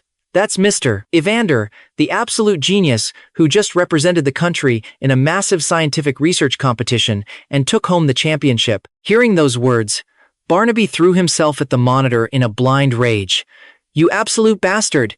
He's supposed to be dead." His voice was so raw and ragged, it barely sounded human anymore, his fists pounding violently against the glowing glass. The guards didn't hesitate, stepping in to yank the thrashing maniac away for yet another brutal beatdown. But even as they dragged him off, his murderous eyes stayed glued to the screen, locked onto my brightly smiling face. Tears streamed down my face. Just why? Fast forward to Country M, inside the hotel room where all of us competitors were housed. I dragged my bone-tired body through the door and just stood there, staring at my reflection in the mirror. Strangely enough, ever since I had that surgery for stomach cancer, I actually looked more vibrant and alive than I used to. Well, except for my eyes. No matter what, they always held this deep, lingering shadow of loneliness. I still hadn't let go of the nightmare from half a year ago. I bet she saw the broadcast today, too, right? Honestly, it's for the best if she did, because after walking away from Seraphina, my life is only going straight to the top. My eyes drifted over to the shiny metal sitting on the desk. I scooped it up, tracing its cold grooves against my palm. Right at that moment, my phone buzzed to life. It was Declan, one of my teammates, giving me a ring. "Hey, Evander, how's the prep going? We're all waiting for you outside. Let's go out and celebrate tonight." I smiled and agreed to meet up. Before leaving, I opened my camera app, snapped a quick photo of the medal, and fired it off to an unfamiliar number back home. "Declan, did you see this? This is the glory that belongs to me." Ever since my mom and dad passed away from illness, Declan had been my one and only real connection left back in my home country, and this was actually our very first time reaching out to each other in half a year. When I finally stepped out of the hotel and spotted the three of them waiting, I strolled over with a warm grin. The four of us hit up a buzzing barbecue spot right in the heart of Chinatown, swapping stories and laughing our heads off. The girl sitting next to me was busy looking over the menu and ordering our food. Suddenly remembering something, she looked up and said, "Evander prefers his food on the lighter side. Make sure to tell the waiter to be careful with his portion." That little comment instantly made Declan smirk and tease her from across the table. "Damn, Elara, the fact that you memorize Evander's tastes so perfectly makes it pretty hard for us not to get suspicious, huh?" Hearing that, I couldn't help but glance over at Elara myself. All four of us were proud students, studying under Professor Sterling. We were all different ages, but we clicked instantly and got along incredibly well. As for Elara, she was 2 years younger than me. Right at that moment, she sneaked a quiet little peek at me, her voice incredibly soft. I mean, a guy as amazing as Evander, anyone would fall for him, right? Declan and the rest of the crew just howled and threw around a few more playful jokes. While everyone was busy hyping up the competition, my throat started feeling a bit dry. Just as I was about to stand up and grab a drink, a crisp carton of milk was slid right onto the table in front of me. Her sweet, gentle voice drifted into my ear. I just grabbed this randomly. If it's not your thing, I can go swap it out for you. I turned my head, my gaze locking perfectly with Elara's bright eyes. She was dressed super simply, but she looked so effortlessly radiant and beautiful. And funny enough, this specific brand of milk was the exact one I drank religiously. As she spoke, she fluttered back to her seat, tossing 2 bottles of soda to the other guys. Declan couldn't resist stirring the pot again. After this whole competition wraps up, you guys get a solid half a month off before we start prepping for the next grind. Elara, if you've really got a crush on our boy Evander, I will 100% play wingman for you. But before he could even finish his joke, I cut him right off. I lowered my gaze, letting out a soft sigh as I gently placed my chopsticks down on the table.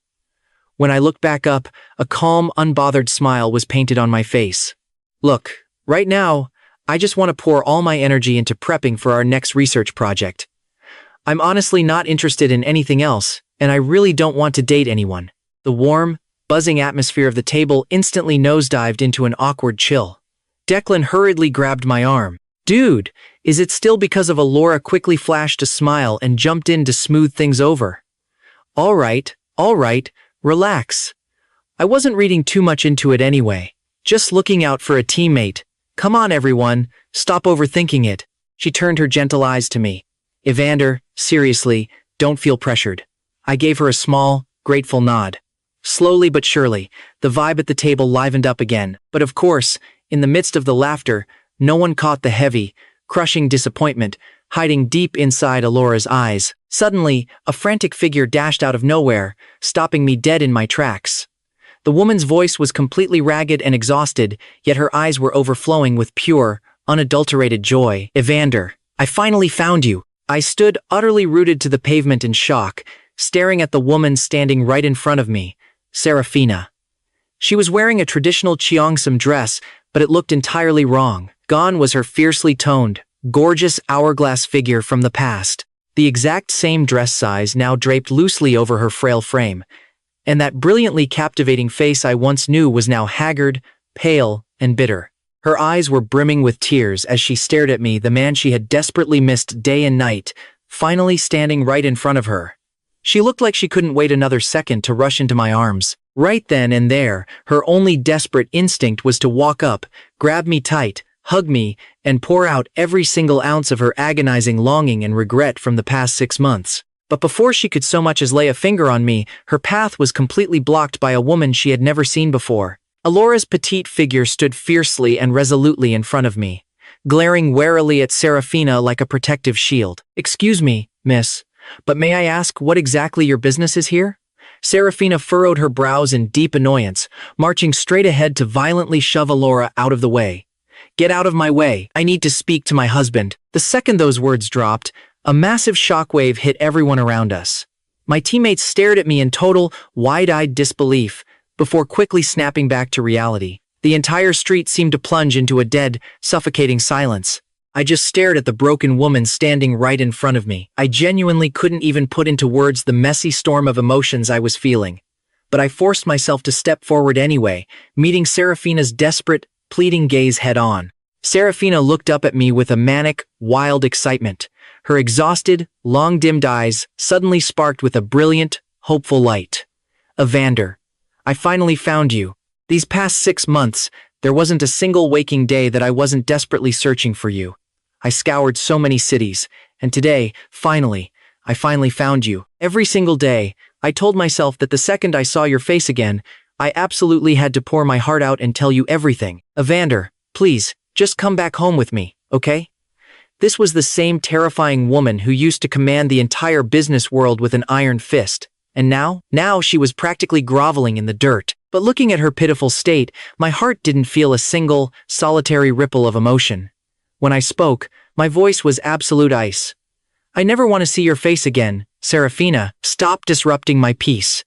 We are completely and utterly done. Half a year had already passed. To the man I am today, rather than rotting away in a painful past, I would much rather shatter those chains and actually live for my future. Without another word, I turned on my heel and took the lead, walking away. Seraphina instinctively lunged forward to chase after me, but Elara swiftly stepped in and blocked her path again.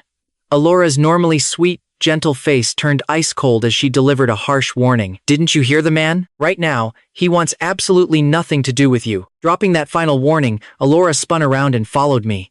Seraphina just stood there, totally rooted to the pavement, looking absolutely soul-crushed as she watched my figure fade into the distance. But of course, a woman like her would never just let me walk away that easily. She had finally found me. No matter how much blood, sweat, or tears it took, she was dead set on dragging me back into her life. Once we had walked far enough away and finally made it back into the hotel lobby, I let out a heavy, exhausted sigh. Evander, that woman back there, was she? My clear eyes were completely devoid of warmth. Just a stranger. Tossing out a quick "get some rest, guys." I turned and headed straight back to my lonely room. The very second the door clicked shut, I slumped back against the wood, squeezing my eyes shut in a surge of pain. The bloody memories I had locked away were violently ripped wide open all over again. Yet, compared to the suffocating, agonizing despair I felt 6 months ago, the current me was just pleasantly numb. If you don't love them, they can't hurt you. Right then, my phone buzzed in my pocket. It was a quick text from Elara. If you ever need anything, you can always reach out to me. Just that one short, incredibly simple sentence. I typed back a quick thanks, locked my screen, and crashed into bed. When I woke up the next morning, I had barely stepped downstairs to grab a bite of breakfast when I overheard some passing tourists whispering loudly nearby. Man, that lady outside has been standing there forever. Who on earth is she waiting for, right? And she's so gorgeous, too. I heard she's been out there shivering since last night. Makes you wonder who the lucky guy is. Honestly, if a girl ever did that for me, I'd forgive her no matter what crazy thing she did. Hearing that, my hand completely froze halfway to my mouth. I turned my head, squinting through the large glass windows, only to see Seraphina swaying unsteadily on her feet outside. She looked so incredibly frail, like a single gust of wind would knock her over. She clearly couldn't hold on much longer. I was stunned for a split second before I coldly pulled my gaze away. Thinking back to the ridiculous comments those tourists just made, I couldn't help but shake my head in helpless amusement. Suddenly, a sweet voice drifted into my ear. "Need me to help you out?" I glanced over and saw Elara beaming at me with her usual radiant smile. She was honestly always like this, just bursting to the seams with boundless, infectious energy, keeping that bright smile glued to her face no matter how tense the situation got. Seeing my confused expression, she leaned in and clarified, "I'll help you chase her away. Letting her stalk you around 24/7 really isn't a long-term solution." I looked up, meeting her eyes with a deep, earnest stare. After sitting in a moment of calm silence, I set my chopsticks down on the table, pushed my chair back, and stood up to handle things outside. "No, I'll handle this myself," I muttered. As I pushed through the doors and got closer to Seraphina, I quickly realized that the woman kneeling on the concrete had a face as pale as chalk. In just 6 short months, she had withered away, losing a terrifying amount of weight. I didn't get a perfect look at her in the dark last night, but in the morning light, it was crystal clear. Even the dark, bruised-looking bags under her eyes were shockingly heavy. I remembered how insanely meticulous she used to be about her high-end skincare and beauty routines, never once allowing herself to be seen looking this absolutely pathetic. Hearing my footsteps approach, Seraphina snapped her head up with eager desperation. The second she saw it was me, hot tears stung her eyes. "Evander, you finally came." Her voice was a broken, choked-up whisper. Please, give me 2 minutes. Just let me say a few words to you, okay?" I just stood there like a statue, completely silent, refusing to give her an answer. Taking my silence as a yes, she immediately started rambling. "Evander, I know I betrayed you. I know I messed around with another man and even but I swear to God, I had no idea about Barnaby's sick scheme to bring that baby to your birthday banquet. I didn't know he staged that entire fake kidnapping just to make me misunderstand you. And I definitely didn't know he was the one who pushed you into the freezing ocean. He did all of that vicious stuff behind my back. None of that was ever what I truly wanted. Even if I crossed the worst lines imaginable, the only person I have ever truly loved is you. I never, ever intended to actually hurt you. But hearing those pathetic excuses? To me, they were like nails on a chalkboard, far too grating and disgusting to even process. Watching this supposed boss of a woman desperately shove all the blame onto Barnaby, I let out a dark sneer, staring down at the miserable creature groveling at my feet. Seraphina, does any of this really have nothing to do with you? I asked, my eyes feeling completely hollow and dry. My heart was utterly consumed by disgust. You really think all of this is Barnaby's fault? The sick things you did with him behind my back. Were you forced? On my birthday, wasn't it you who pushed me away? During the kidnapping, wasn't it you who completely misunderstood me? If you hadn't enabled him every step of the way, do you really think Barnaby would have dared to pull any of this off? Every single word I spat out was like a jagged knife twisting deep into Seraphina's heart. I lowered my eyes, completely detached. Seraphina, you were never the innocent victim here. Just go back. I never want to see your face again. I turned on my heel to walk away, but Seraphina desperately grabbed my arm. Her eyes were bloodshot, and her voice choked with sobs. Yes, Evander, I messed up, but we've known each other for 12 years. Can't you just give me one more chance? I swear, for the rest of my life, I will treat you right. I will absolutely never fail you or hurt you ever again. I impatiently yanked my hand out of her grip. That's impossible, Seraphina. I took a shallow breath, my lips parting slightly. When I was dying of stomach cancer, and you just kept hurting me time and time again, how on earth do you expect me to forgive that? Don't ever let me catch sight of you again. Leaving those final, crushing words hanging in the air, I hurried back toward the hotel. Right at the entrance, I spotted Elara, who had clearly been waiting for quite a while. A warm smile played on her lips, and her eyes lit up with anticipation the moment she saw me. I let out a heavy sigh and slowly dragged my feet toward her. But as I got closer, my legs suddenly gave out completely. I nearly collapsed to the floor, but in the next second, I was firmly caught and supported. Hey, are you okay? I steadied myself, forcing a tired smile as I shook my head. Side by side, the two of us walked back into the lobby. Once we were in the elevator, she gently reminded me, Evander, you just need to let the past go, and everything will be fine.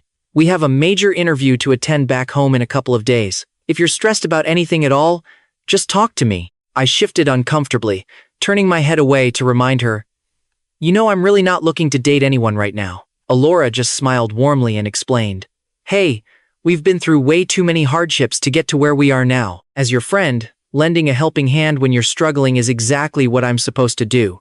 Don't feel any pressure at all. I completely understand. I pursed my lips, feeling a wave of gratitude, and softly muttered, thanks. Meanwhile, outside the hotel, Seraphina stared brokenly at my retreating back. In that very moment, her heart felt like it was being slowly sawed apart by a dull, rusty blade, an agony completely beyond belief. She stood frozen in place for what felt like an eternity before slowly dragging herself away. But she didn't actually give up. Instead, she sneakily tracked down my exact itinerary and booked a flight back home right ahead of me. 2 days later, Elara and I finally boarded our flight back to the States. It's been over 10 years since I've last been back here. As a good colleague, do you think you could show me around town this time? Hearing her bright voice right next to my ear snapped me out of my trance. Facing the eager expectation shining on Elara's face, I managed to force a polite smile. Yeah, sure thing. I hadn't seen a single trace of Seraphina over the past 2 days. Honestly, I figured that after hearing the cold, hard truth, she had finally thrown in the towel and given up for good. After we landed back home, I met up with Declan, and the three of us grabbed dinner together. So, what are your big plans for after the interview? Declan asked, looking genuinely curious. My hand froze halfway to my mouth. I honestly couldn't think of a single answer. We'll figure all that out when the time comes. I just want to find some time to visit my parents' graves first. The conversation abruptly died right there. After dinner, the three of us headed back to our respective hotels. Elara and I happened to be staying at the same place, right on the same floor. After saying our goodnights, I stepped into my room and slowly dragged myself over to the window, staring out at the sprawling city through the floor-to-ceiling glass. I just felt so incredibly, overwhelmingly lost. This city, a place that should have felt like home, now felt terrifyingly alien and cold. My only real anchors in this world were Declan and those two side-by-side tombstones resting in the cemetery. Suddenly, a sharp knock echoed from the door. I called out to ask who it was, and reluctantly turned the handle, but before I could react, a strange man violently burst inside. He shoved the door wide open and ruthlessly clamped a rag over my nose and mouth. I struggled frantically, fighting for air, but I quickly spiraled into total darkness. When I finally blinked awake, I realized I was trapped inside a familiar luxury villa, a place I hadn't set foot in for over half a year. Staring at the hauntingly familiar surroundings, pure panic washed over me. My immediate survival instinct was to jump up and run for my life, only to realize my hands and feet were tightly bound to the bed frame. I couldn't move a single inch. I was totally immobilized, forced to lay on my back like a helpless prisoner. Then, the bedroom door clicked open, and Seraphina slowly sauntered in, carrying a tray of hot food. The absolute second I saw her face, my blood boiled with pure rage. I wished to God I could just rip right through those restraints and throttle her, but I was completely powerless. "Seraphina, you kidnapped me. This is literal illegal imprisonment. Do you even realize that?" Seraphina calmly tilted her head, her eyes burning with an unhinged, stubborn intensity. She offered me a placid, chilling smile as she walked toward the bed step by step, gently setting the food down on the nightstand. Staring down at me, her gaze was overflowing with a sick, toxic obsession. She let out a bitter, trembling laugh. "Evander, I really had no other choice here. If I didn't resort to this, I would never even get to look at you again. You can absolutely hate me. You can curse me out to hell and back. It really doesn't matter." Her face looked desperately haggard as she lunged forward, tightly gripping my bound hand. "I just want to see you. I just want to be with you. I am willing to do whatever it takes." Seeing her borderline psychotic obsession up close, a sharp twinge of visceral panic struck my heart, but I ruthlessly shoved the fear down and spoke to her with forced patience. "It's way too late for all of this, Seraphina. Even if you pull a stunt like this, I am never, ever going to fall in love with you again. Since things have already crashed and burned this badly, instead of holding on to a pointless fantasy, why can't we just part ways in peace? Besides, what you are doing right now is a major felony." I was so hyped up on adrenaline I could barely even catch my breath, but the psychotic woman just stared at me blankly, completely brushing off the threat. "Evander, I just want us to be together. I just want a chance to make up for every single thing I owe you. Please, just give me one more chance, okay?" I hesitated, opening my mouth to argue, but stopped. I just shook my head with a bitter, defeated smile, knowing full well that trying to reason with her was totally pointless. I clamped my mouth shut. Taking my silence as a win, Seraphina contentedly picked up the warm bowl from the table, her voice sickeningly sweet. "Evander, you must be starving. I cooked dinner. It's all your absolute favorites." She scooped up a generous spoonful of food and gently pressed it against my lips. "It's not exactly convenient to untie you right now, honey, so I'll just feed you myself." But I kept my jaw clamped completely shut, stubbornly refusing to take a single bite. "Oh, Evander, I know you hate my guts, but don't punish your own body just to spite me." Looking at the woman who used to be my entire world, turning into this terrifying monster, my heart tore itself apart in conflict. "I really don't hate you," I muttered. "Then act like it and eat properly." Seraphina happily brought the spoon back up to my mouth. "Evander, I swear I don't want to do anything bad to you, and I am never going to hurt you. Just as long as you stay right here by my side and keep me company forever, okay?" Staring at her frantic, desperate expression, my face remained totally deadpan. After a long, agonizing moment, I finally parted my lips and slowly swallowed the food. Seeing the giddy excitement and sheer joy light up Seraphina's face just made me feel absolutely sick to my stomach. This twisted little routine dragged on for a brutally long time. Other than feeding me, Seraphina hovered in that bedroom with me 24/7. She did her laptop work right beside my bed. She slept right beside me. Even when she stepped out to the kitchen to cook, she kept the door wide open so she could always keep an eye on me. Whenever she had downtime, she would sit there and murmur softly in my ear, "Hey, do you remember back in college, when you were always so swamped with your mentor's research projects that you'd literally forget to eat? There was that one night you just passed out on the sofa. We were right in the middle of dinner. You weren't even fully awake, but you somehow crawled over just to steal a bite of my food." I remember thinking, God, how could a guy be so cute? Then, right after we got married, work got super chaotic for you. I didn't have a whole lot on my plate, so I'd run over to your office every single night just to drop off a hot meal. "Evander, Do you have any idea just how happy I was back then? I used to think true love had to be this intense, dramatic fireworks show. But right then, I finally realized that love could just be like a slow, steady, comforting stream. Reminiscing about our so-called glory days, her face glowed with delusional happiness, but my face remained ice cold, without a single ripple of emotion showing. She kept rambling happily, until she finally glanced up and caught the dead look in my eyes.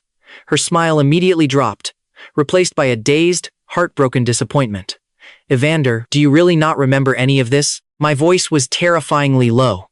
"Oh, I remember." Staring straight into the bitter realization flooding the woman's eyes, I mercilessly spat out the cruelest facts I could muster, emphasizing every single syllable. "Sure, we had plenty of happy times together once, but now, every single time you bring them up, all I can think about is the disgusting reality of what you did. It was me, sitting at home like an idiot, desperately hoping to save our marriage, all while you were out in some hotel room, laying spread out for another man. It was you constantly rejecting me, just so you could carry another man's bastard child for 10 straight months." My heavy voice dropped into a dark growl. "If you really don't want to completely ruin the few decent memories we have left, then shut your mouth and stop forcing me to think about them." The hopeful expectation completely shattered on Seraphina's face. Swallowing hard, she forced a trembling, bitter smile. "Okay, I won't talk about it anymore." Then, she quietly turned her head away in shame, her eyes rapidly turning a bright, tearful red. The entire room finally fell dead quiet. I was finally granted one single moment of peace. I just sat on the bed, quietly staring out the thick glass window. But after a long stretch of silence, Seraphina's pathetic, choked-up voice suddenly drifted back into my ear. "Evander, I am so sorry. Eventually, I had been trapped in that suffocating room for an entire week. Even though she finally untied me and let me roam around the locked villa, I absolutely could not leave the premises. Most of the time, I just sat completely paralyzed by the window, blankly staring out at the scenery. I eventually started a brutal hunger strike. It wasn't until my starving body completely hit its breaking point that a panicking Seraphina forcibly shoved a few bites of food down my throat. Aside from that pathetic forced feeding, I just sat there in dead silence, staring out the glass. Over time, my severely weakened body finally couldn't handle the abuse anymore, and I fell incredibly ill. Sitting beside my sickbed, Seraphina stared down at me with puffy, red-swollen eyes, looking utterly helpless and terrified. She was practically hyperventilating, begging me frantically, "Evander, please, what is it going to take? What exactly do I have to do to make you cooperate with the treatment and eat your meals properly?" The private doctor she dragged in had already warned her that my physical condition was rapidly deteriorating. But the truth was, my body wasn't just physically rejecting the IV drips and medical treatments. It felt like my very will to keep living was completely fading away into nothing. I looked at her crying face with total blank apathy, then slowly turned my head toward the wall. "Seraphina, just let me go." Seraphina's face drastically drained of color. She shot up from her bedside chair like she'd been burned. "Evander." Her face was twisted with raw, desperate emotion. "Please, as long as you don't leave me, I can give you absolutely whatever you want. I'll split my assets right now and transfer more than half of my wealth straight to your name. That way, if I ever dare to betray you again, you'll have a safety net. Evander, please, I just want one more chance." But I just stood there, staring back at her with absolute stone-cold indifference. In my hollow eyes, there was nothing left but crushing exhaustion. "I don't want your money," I muttered softly. "I just want to get the hell away from you." Seraphina's face flushed red, her chest heaving with furious, ragged breaths. But ultimately, she could only spin on her heel and storm out of the room. Suffocating days like this dragged on for another couple of weeks. At first, I foolishly thought no one was looking for me. But it didn't take long to realize the truth. Seraphina had just hidden me away perfectly. I was a ghost. No one could find me. With half a month already gone, the pressure was mounting.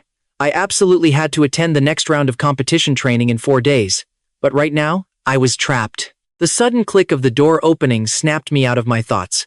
I turned my head and saw Seraphina walking in, her face completely drained of color. She slumped down by the edge of the bed, sitting in eerie silence for a long time without uttering a single word. Just when I thought she was only there to monitor me like a prisoner, she finally spoke, her voice trembling slightly. "Evander, there's a major project the company needs to negotiate over these next 2 days. I have to go on a business trip. For 2 days. I've already prepared all your favorite food in the fridge. She paused, her voice cracking. I figured, if I'm not here suffocating you, you'll probably be much happier. She took a long, shaky breath. I'll be leaving soon. Just so you know, I've locked every single exit in this house that can possibly be locked. You can't leave, but you're perfectly free to move around inside. Evander, I truly hope you'll be happy. Instinctively, she reached out, her trembling fingers trying to grasp my hand. But the moment I flinched and dodged her touch, she froze, slowly pulling her hand back. She lowered her eyes, a deeply meaningful look flashing across her face as she forced a bitter, broken smile. I'm going now, Evander. I hope that from now on, you can actually be happy. Please, just wait for me to come back. Leaving those haunting words hanging in the air, she turned on her heel and walked out without ever looking back. It wasn't until the heavy door clicked shut and the faint rumble of her car driving away faded into the distance that I finally allowed myself to move. I practically leaped out of the bed. Once I was absolutely certain Seraphina was gone, I frantically tore through the entire villa, hunting for any kind of electronic device. But after flipping the whole place upside down, I collapsed onto the sofa in total defeat. Nothing. That psycho had completely cleared out every single screen. Just as a wave of utter hopelessness threatened to swallow me whole, a sudden spark of memory hit me. Following my gut, I sprinted to the study, dug into a bottom drawer, and miraculously found a busted old phone I had swapped out ages ago. After painstakingly coaxing the ancient thing to hold a charge and powering it on, I hastily connected to the Wi-Fi, logged into my messaging app, and punched in Declan's contact info. About 10 agonizing minutes later, the friend request was finally accepted. I didn't waste a second, immediately firing off a frantic message. Declan, I'm trapped at Seraphina's house. You have to come save me, quick. Right as the delivered receipt popped up, the screen flickered, and the phone died completely. The poor old brick had just been sitting around for way too long. The battery was completely shot. It was essentially a useless piece of junk now. I stared down at the pitch-black screen and couldn't help but chuckle, shaking my head in disbelief. Even on its last legs, it had just done me the most massive favor of my life. Still, after hitting send, the silence felt exactly like dropping a stone into a bottomless ocean. For what felt like hours, I just sat perfectly still by the window, my eyes glued to the villa's towering front gate. The rescuing figures I so desperately longed to see simply weren't showing up. Just as a sickening feeling washed over me that the message hadn't actually gone through, two stealthy silhouettes quietly slipped into view right outside the gate. In an absolute instant, I shot to my feet. I screamed out to them at the top of my lungs, but my desperate shouts were entirely swallowed by the heavy soundproof glass. They couldn't hear a damn thing. I could only watch in helpless frustration as Elara and Declan quickly plotted outside, carefully scaling the massive wall and dropping down into the yard before making a direct beeline for the villa. Panicking, I started hammering my fists wildly against the glass. Thankfully, the frantic thumping finally caught their attention. Outside the window, Declan and Elara rushed over, their faces pale with worry. "Evander, man, are you okay?" Catching their muffled, faint voices through the pane, I shook my head grimly. I quickly used desperate hand gestures to signal that every single door in this fortress was deadlocked. Breaking into this place definitely wasn't going to be a walk in the park. They desperately needed to come up with a plan B.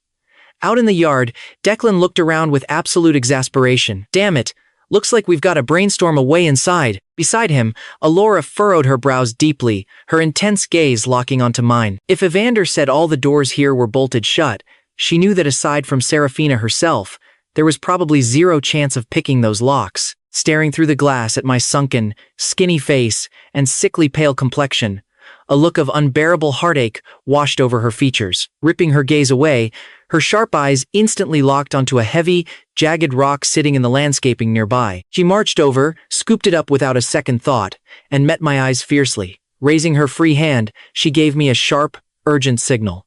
"Evander, step back." I had honestly thought it would take some elaborate, high-tech effort to break into this cage. I definitely didn't expect my gentle friend to be so ruthlessly decisive. I nodded rapidly, scrambling backward until I was safely tucked behind the plush sofa. From my vantage point, I watched in absolute awe as the usually soft-spoken, gentle Elara put on a deadly, terrifyingly serious game face. She weighed the heavy rock in her hand for just a split second before winding up and smashing it brutally against the reinforced glass. I completely froze. In that chaotic moment, I suddenly found her aggressively heroic side to be incredibly cute. The supposedly impenetrable glass window instantly shattered with a deafening crash, glittering shards exploding absolutely everywhere. By the time I looked up, she was already swiftly hoisting herself in through the jagged window frame, rushing straight toward me. Evander. The pale moonlight spilled perfectly over her shoulders like a cinematic halo, leaving me completely mesmerized in a momentary daze. It wasn't until she stopped right in front of me, her chest heaving as she panted heavily, that I finally snapped back to reality. Are you hurt? Are you okay? I quickly shook my head, desperately reeling my scattered thoughts back in. You really didn't have to climb all the way inside, you know. I could have easily just climbed right out to you guys. Elara flashed me the most blindingly radiant smile. Oh, come on, that's entirely different. This is what you call a proper sense of rescue ceremony. I stared at her, completely stunned for a beat, before I couldn't hold it back and just burst out laughing. Walking side by side toward the shattered window, I turned my head, my eyes softening as my gaze fell entirely on her. All right, be careful now. I'll support you from this side while you climb back out.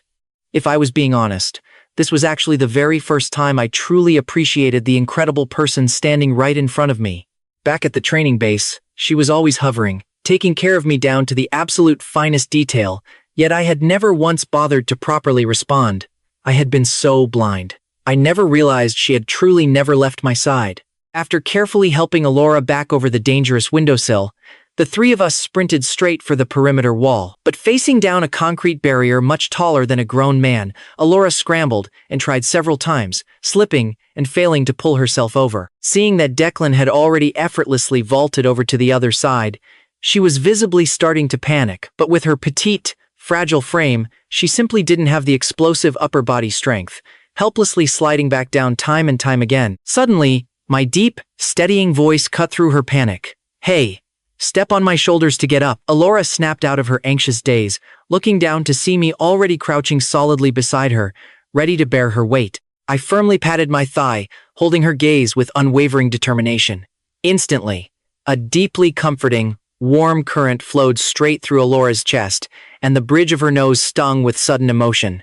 Nodding bravely, she stepped firmly onto my thigh, and then seamlessly boosted herself right up onto my broad shoulders in one beautifully smooth motion. Following my calm instructions, she quickly steadied herself on the top ledge and gracefully flipped over, caught securely in Declan's waiting arms. Hold her steady, man. Don't you dare let her fall, I barked over the wall. Once safe on the ground, she turned back and waved at me with a triumphant, breathless smile. Seeing that fearless, brightly glowing version of her, it was downright radiant.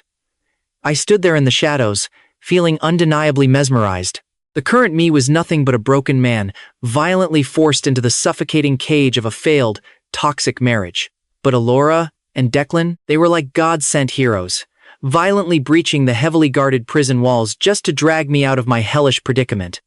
Snapping back to action, I quickly vaulted over the towering wall myself. Landing with a thud, the three of us just stood there in the alley, grinning as we looked at each other. Without wasting another second, our fast-moving silhouettes vanished seamlessly into the shadows beneath the dim streetlights of the quiet neighborhood. However, back at the shattered villa, high up at a dark window on the second floor, a chillingly still silhouette slowly stepped into the moonlight. Seraphina stared dejectedly down at my rapidly retreating back, her hollow eyes overflowing with a terrifyingly quiet mix of misery and sorrow. Evander, she whispered to the empty room. Since you're so desperate to leave me, fine. I'll let you have your precious wish.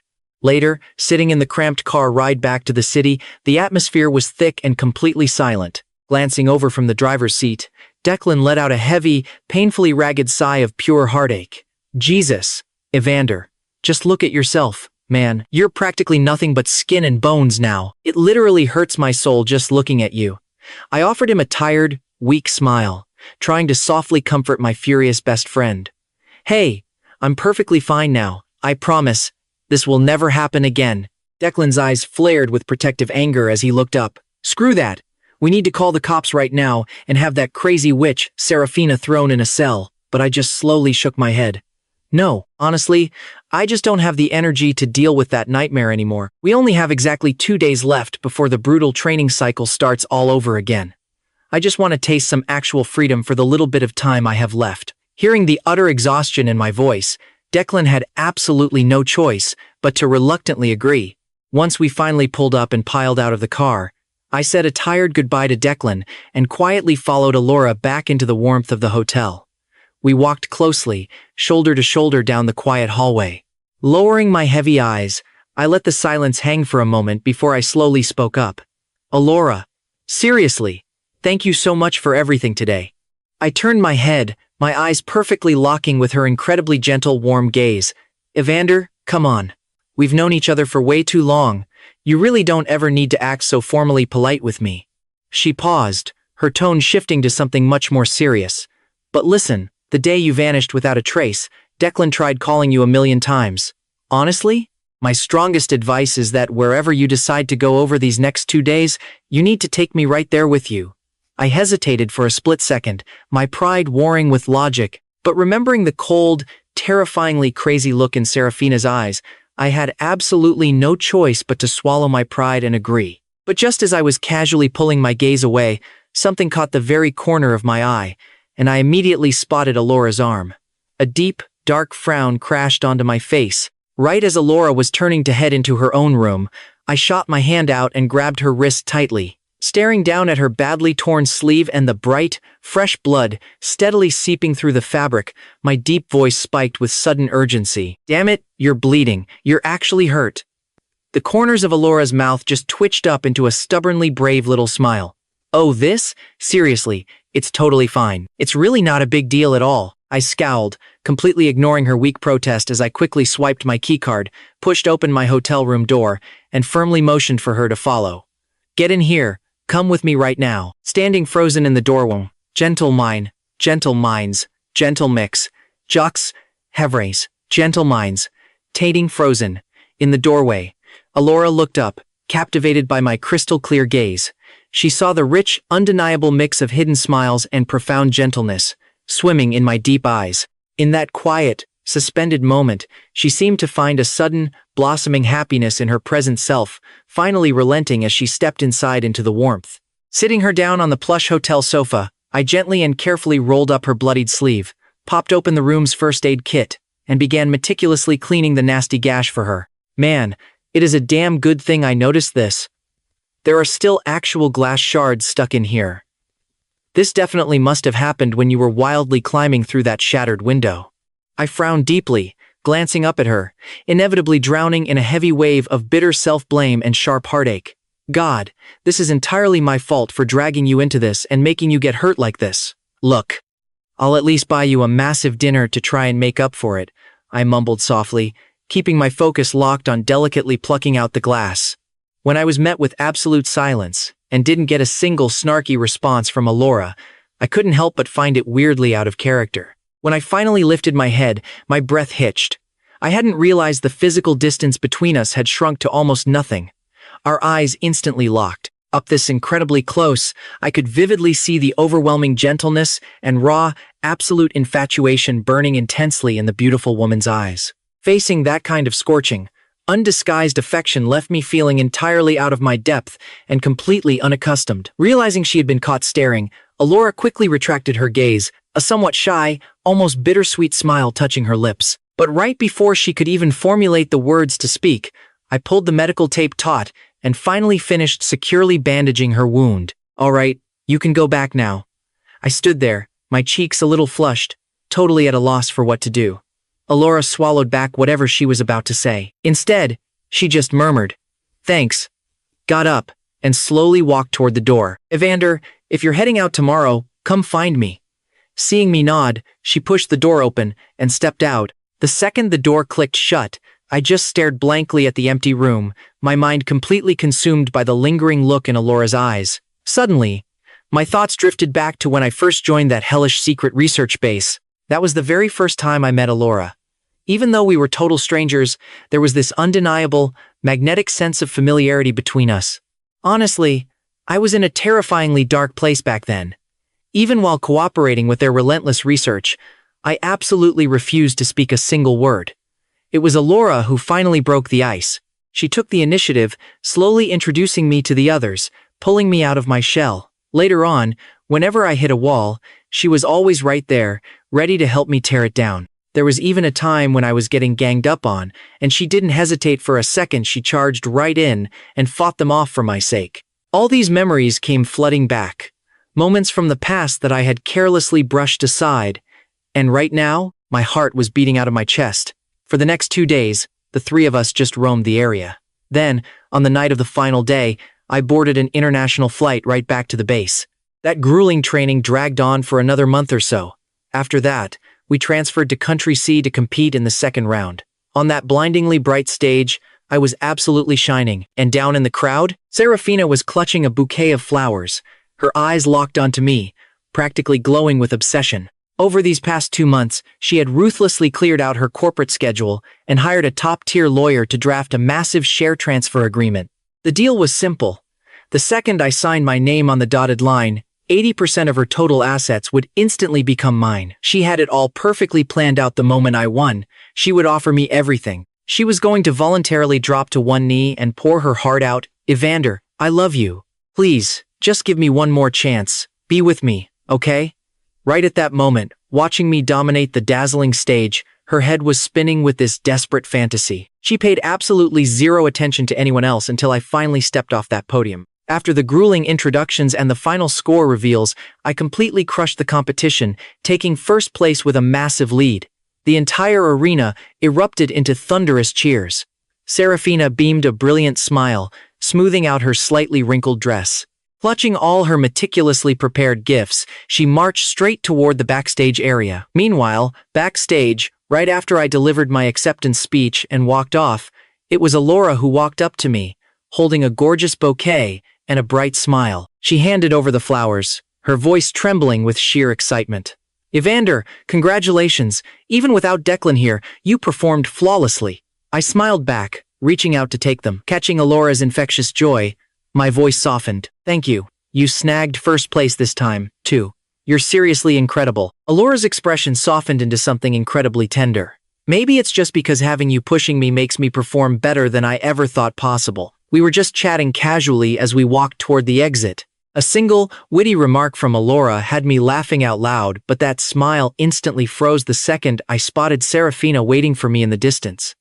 Elara narrowed her eyes, letting out a helpless little scoff. Looks like she still hasn't given up, huh? But the moment those words left her mouth, her body went completely rigid at the sudden, warm touch grabbing her hand. She looked down, her eyes widening in absolute shock as my fingers tightly intertwined with hers. A deep blush instantly rushed to her cheeks. She blinked, completely caught off guard, as my voice dropped to a whisper right by her ear.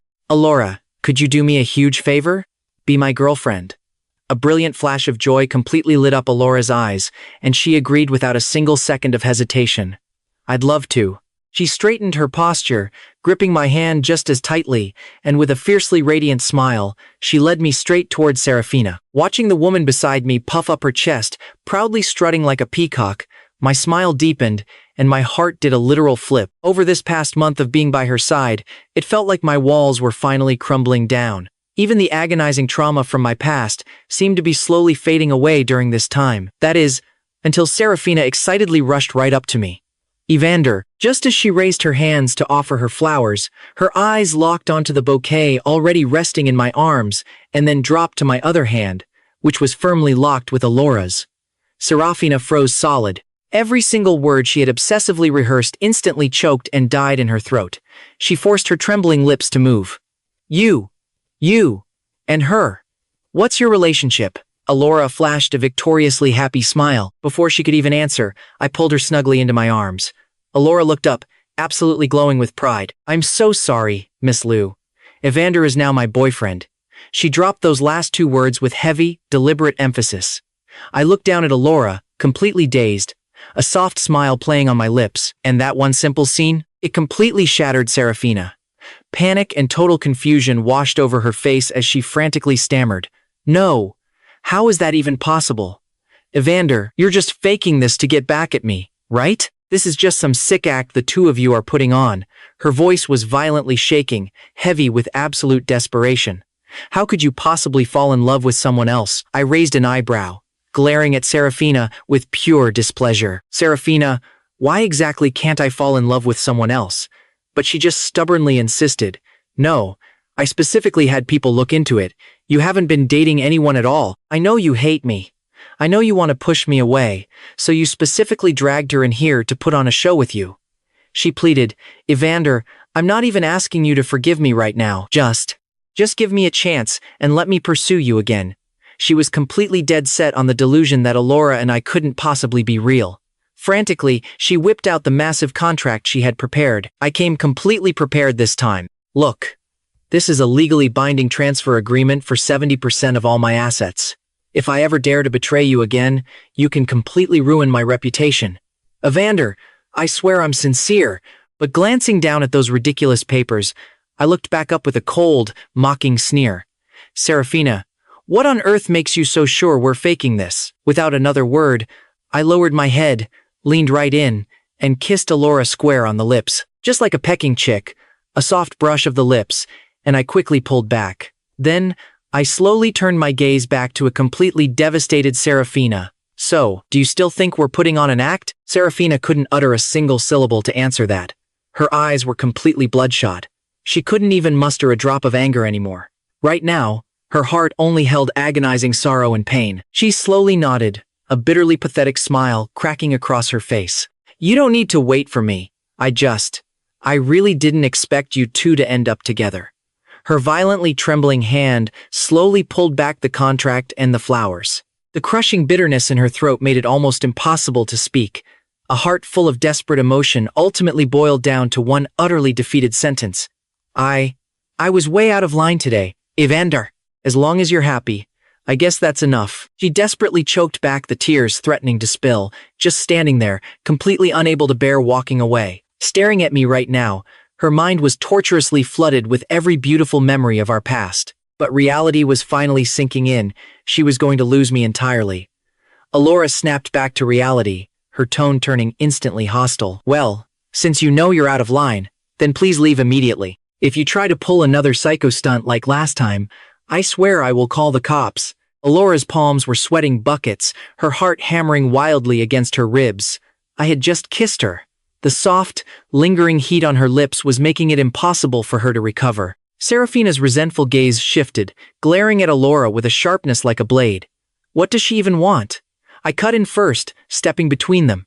Do you have any other business here? Because if not, we're leaving. Evander. Before Seraphina could even try to continue, I shut it down. And if this is still about the two of us, save your breath. Seraphina, I'm starting a new life. See you around. I grabbed Elara's hand and pulled her along, slowly walking out of the arena. Seraphina just stood there, paralyzed, as hot tears finally spilled from the corners of her eyes.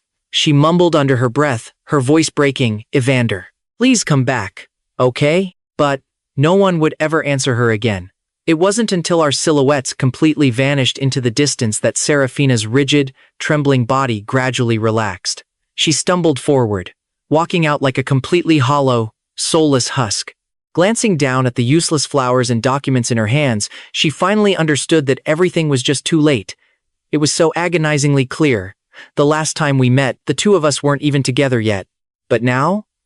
Now I was standing right beside another woman, looking so gentle, so unbelievably happy. That version of me was supposed to belong by her side. She took a ragged, deep breath, aggressively wiping the dampness from her eyes.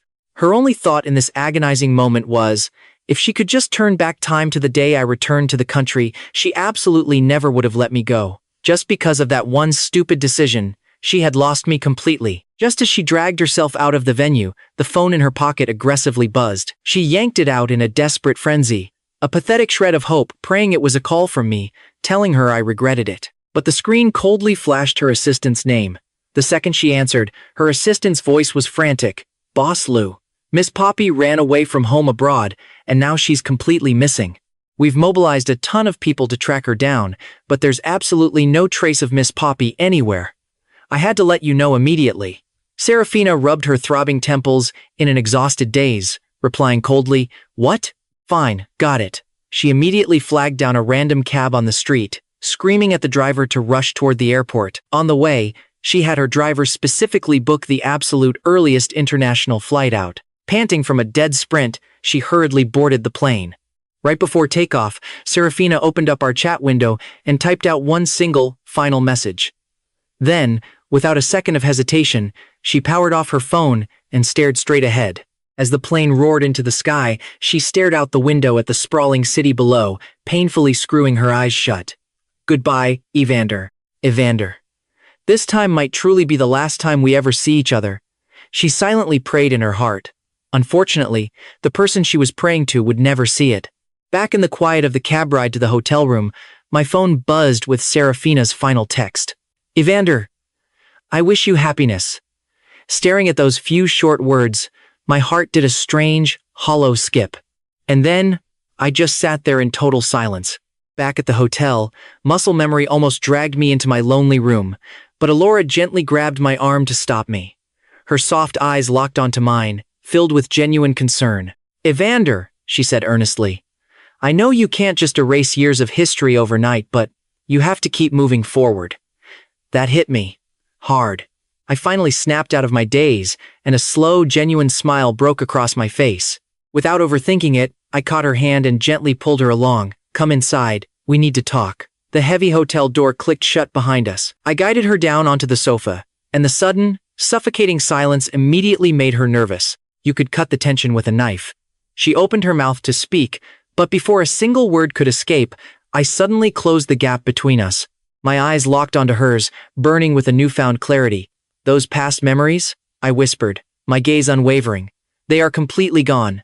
Dust. Slowly, I brought my hand out from behind my back, revealing a small velvet box. I popped it open, and inside gleamed a perfect pair of couple rings. Elara, I breathed out. I don't know exactly when it happened, but I've fallen for you. Hard. Be mine, okay? My voice didn't waver for a single second. I spoke with absolute, unshakable certainty. Elara froze, completely blindsided that I was actually making the first move. Then, a breathless laugh erupted from her chest, and she threw her arms around me in a fierce hug. Evander, yes, I will, she cried out. I've been waiting for this day for so incredibly long. Her voice trembled so violently under the weight of all those years of waiting. Touched beyond words, I pulled her even tighter against my chest. So, that's a solid yes then? I teased gently, a massive smile on my face as I fought back my own happy tears.